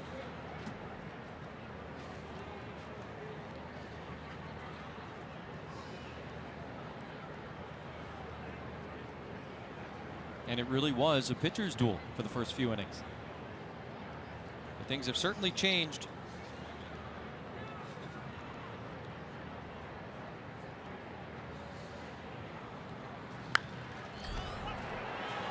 Foul territory. Bell coming over. Cervelli there. Bell, the first baseman, will make the catch. That's 1 out. Manuel just couldn't get on top of that pitch. The barrel working underneath that baseball, popping it up. Had an aggressive swing. Just worked underneath it a little bit too much. That's tough to get on top of when a guy's got some fuzz on that pitch like that. Fuzzy cheese. It's a bad kind of cheese. Yeah. You don't want fuzz on your cheese. So now Aswahe, 2-run homer back in the 5th. He's also walked, doubled. Great night at the plate.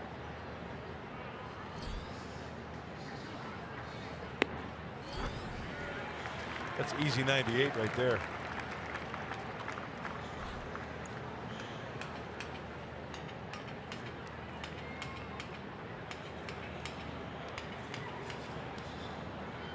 Aswahe has scored each of the last 2 times he's come up. Part of a 3-run 5th inning, a 2-run 7th inning. They've come in bunches tonight for both teams. And now 1 ball, 1 strike.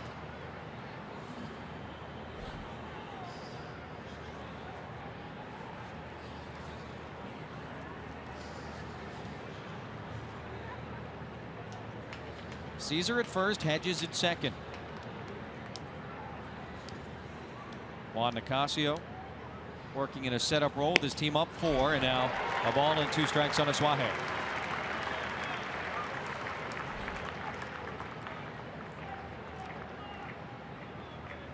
Nicasio with the Rockies 2011 through 14, then a year with the Dodgers. Now in his second season as a Pirate, he won 10 games last year. Mostly in relief, but he did start a dozen.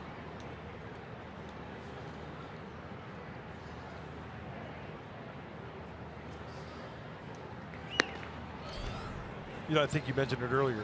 The band Chicago is playing after this game. Yes, post-game concert here at PNC Park. And I'm wondering if they're just in their green room right now just saying, does anybody really know what time it is?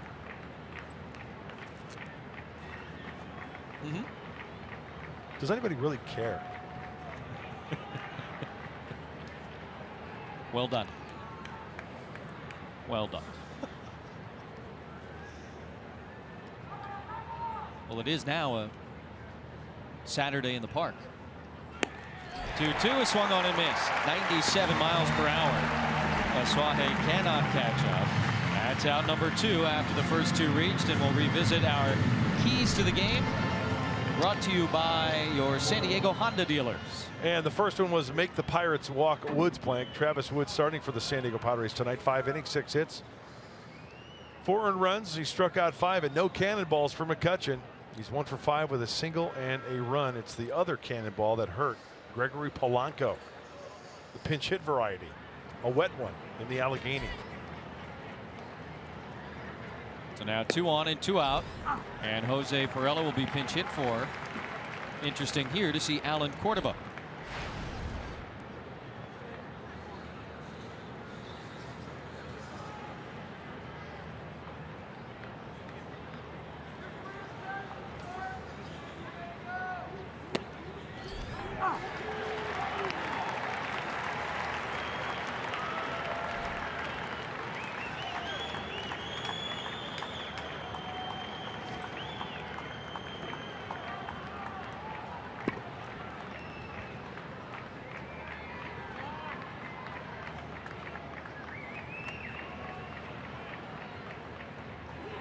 Cordova hard hit, just foul of the first base line.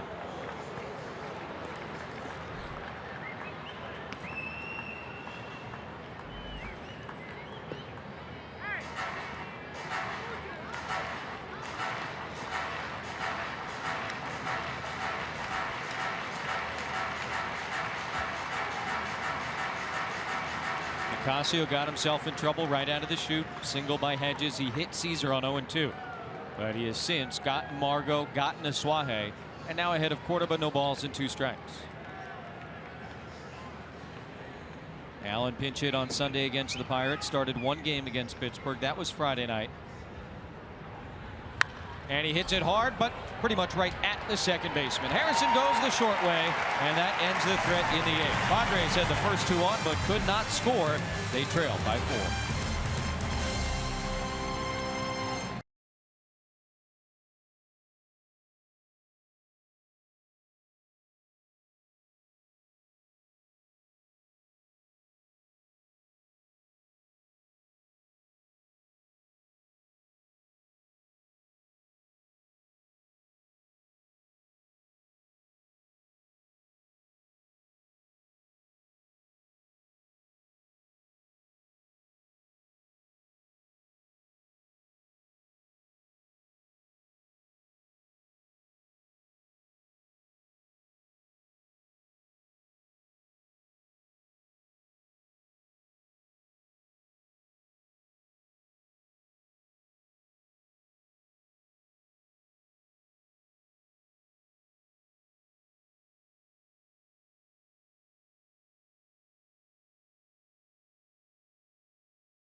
tomorrow night if you're still back in San Diego. Game 2 of this 3-game series.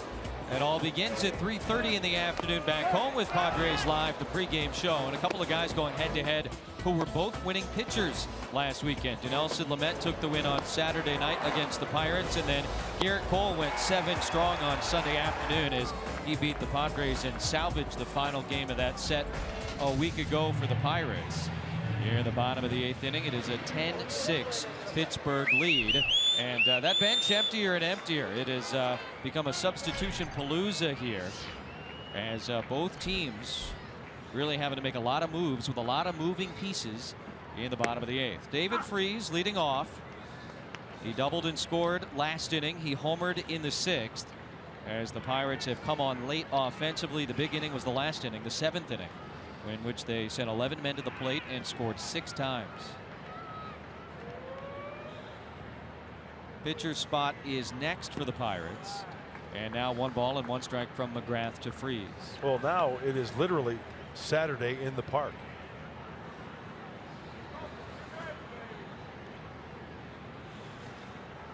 But it's not the 4th of July.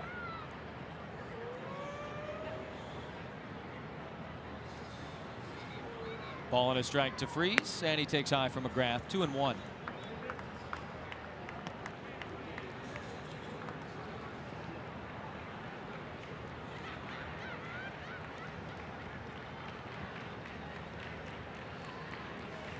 McGrath came out to get the final couple of outs in the 7th, being asked for another 3 here. And a nice pitch for strike 2 to Freese.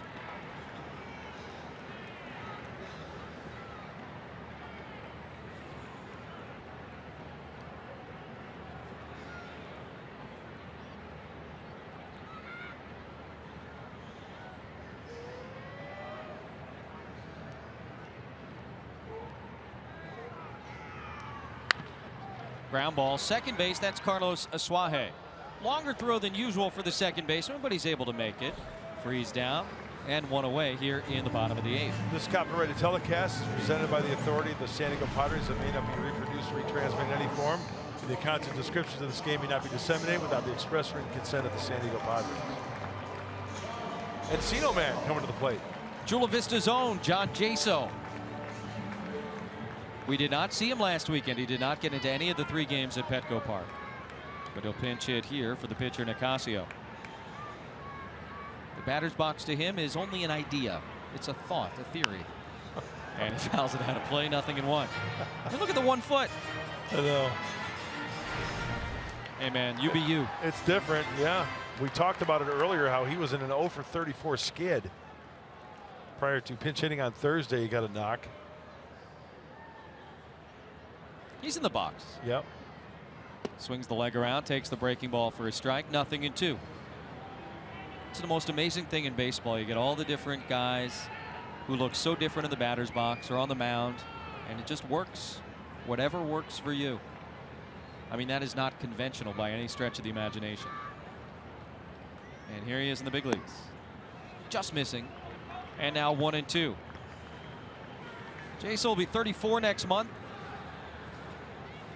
Drafted originally by the Devil Rays. They were still the Devil Rays when he was drafted back in 2003.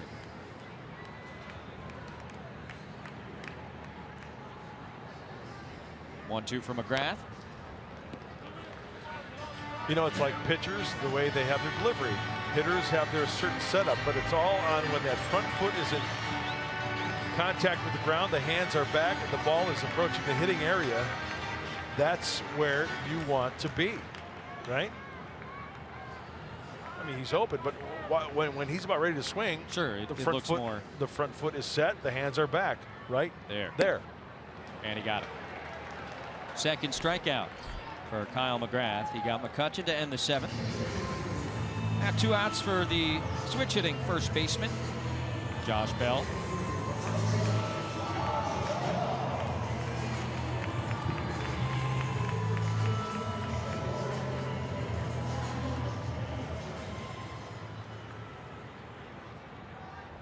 Big dude, Josh Bell. They say 6'2", 230. Back to the right side after he hit left-handed in his last AB. And he takes strike one from McGrath, who's doing a good job getting ahead of the hitters here in the 8th inning. In the 9th, the Padres have Solarte, Myers, and Spangenberg to start it off. They'll need a rally. Yeah, I tell you what, Padres would really color my world if they came back and took the lead in this one. So don't look away. Post-game concert here. Who's playing? Chicago. Oh, that's right.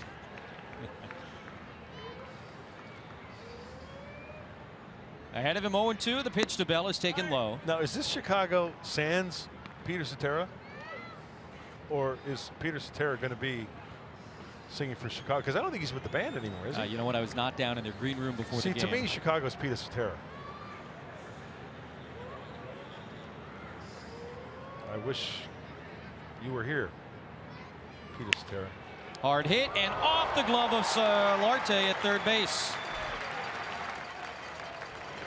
Moved over there. Now an infield single for Josh Bell. Good effort to step and a dive.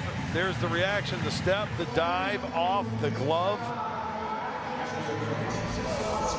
You know, anytime an infielder makes a dive like that, I think of shoulders and elbows, you know.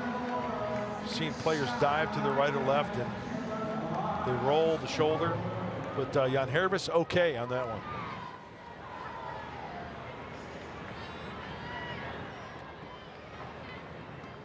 So the inning stays alive for Francisco Cervelli.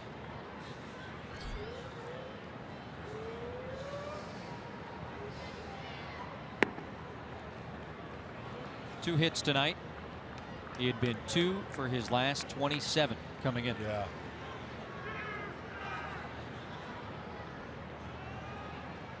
Both times he's hit tonight, he's come in to score.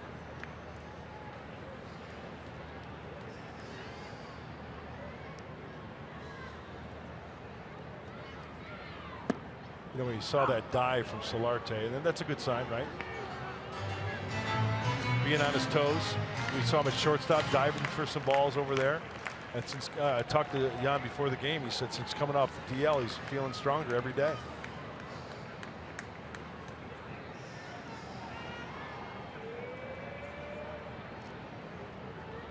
Stop reacting to the breaking ball, but Cervelli lays off. 2 balls and a strike.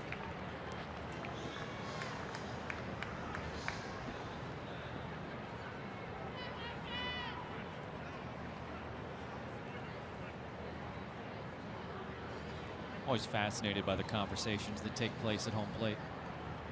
I don't know if it's Hedges he's talking to or Lance Barksdale, but there's a chat. Could be anything. Literally anything.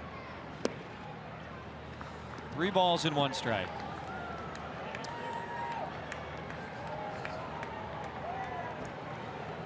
One batting glove. You don't see that much these days. Yeah, that's kind of old school, isn't it? It's like 80s, 70s. Yeah. Yeah. Bumgarner only 1, I think. I think you're right. Count fills up. 3 balls and 2 strikes. Going to need to pick that up. There you go. One of the first guys to wear a batting glove, Hawk Harrelson, and it was a golf glove on the bottom hand. Mercy.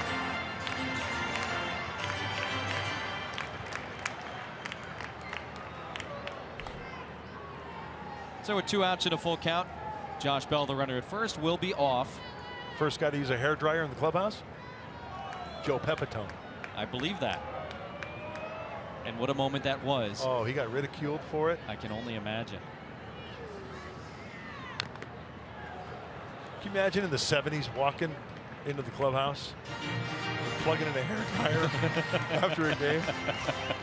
Yeah, you just lost. And then later, Pepitone was known for wearing the hair hat. He had the hair hat. Hey, image matters. Yeah. That's called, now they call it, they didn't have the term then. That's your brand, your personal brand. Absolutely. Yeah. Another 3-2 will be coming to Cervelli. McGrath ready. And Solarte with another chance at third base. Much more routine this time. Makes a nice throw over to Myers. And that will end the 8th. Padres trying to do it. Solarte, Myers, Spangenberger coming up.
Polanco coming off the bench to pinch hit and collect a big-time contribution to this game. 3-run homer in the bottom of the 7th inning. That put the Pirates on top, 7-6. Pittsburgh would add on a couple more in a 6-run 7th inning to take a 10-6 lead. And now the Padres down to their final 3 outs here in the 9th inning. So Polanco, 1 at bat and a big impact. Off the DL. That was his first hit since coming off the disabled list earlier this week. And now in a 4-run game, non-save situation, the closer Felipe Rivero coming out there, the hard-throwing left-hander. And he pitched just once in their series against Cincinnati. It was on Wednesday, so getting some work here with his 0.99 ERA. Yeah, the numbers are incredible. 13 walks in 54+ innings. The strikeouts, my goodness, 65. And you look at those numbers, it's like a man pitching against a high school team. Look at those splits, .076 for lefties and buckets of change against the righties. Can't buy much with that these days. That last outing, by the way, was also a non-save situation for him, and he gave up a 2-run homer to Adam Duvall of the Reds. So the ERA has gone up to 0.99. You know, I look at tonight's game. Pitchers duel early. Bad defense because those 2 errors by the Padres, right, led to a couple runs. Errors in the 5th inning. An error, I should say, in the 5th and 6th. 2 runs in each inning. 98 to Solarte. I don't want to say poor man's Aroldis Chapman, but yeah, Chapman light. He's impressive from the left side. Been forever, though, since he's pitched in a save situation. July 20th. I mean, for a closer, a couple weeks. And, you know, we've seen it many times over the years with many different guys. Closers in non-save situations. Sometimes it's not pretty. That was the case for him the other day against the Reds. There is a strike. And now 2-1 to Solarte. That is some giddy up right there at 98.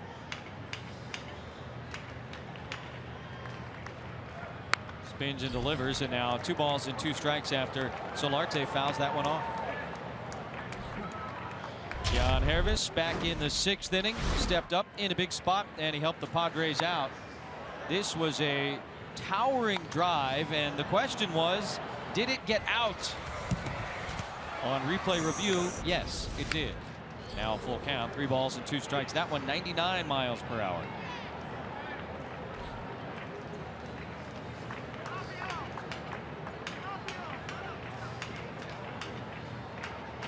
Padres need base runners. And Solarte just trying to get aboard, leading off here in the 9th inning. Former National Rivero is set, And that one's well hit out to center field, but McCutchen should have a play on it. He does, and one away. Yeah, Rivero came over last year from Washington near the trade deadline, not at it. In the Mark Melancon deal. We saw him with the Nats earlier in the season last year, and even then you could see, oh yeah, this guy's that's a live arm. Nats could use a guy like Felipe Rivero in their bullpen right now. You think? Huh? No question about it. That's been their kryptonite. Myers takes the slider. It's a strike.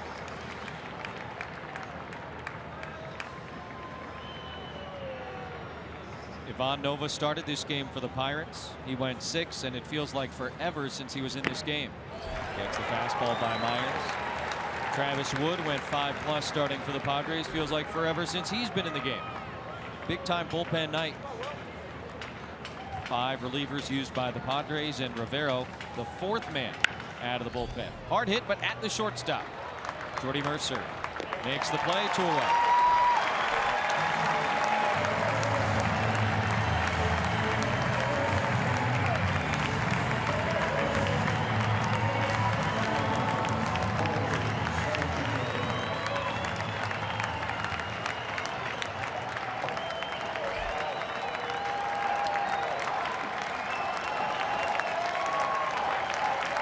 Nice night for Spangenberg. Tough AB against the hard-throwing lefty.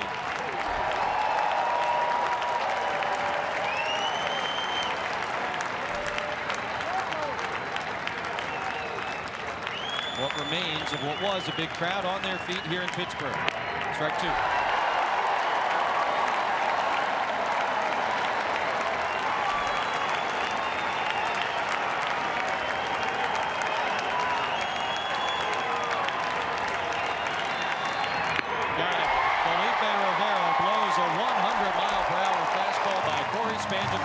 To end the game. Pirates take game 1 of the series 10-6. Padres Live is up next. Mike Pomerantz, what have you got?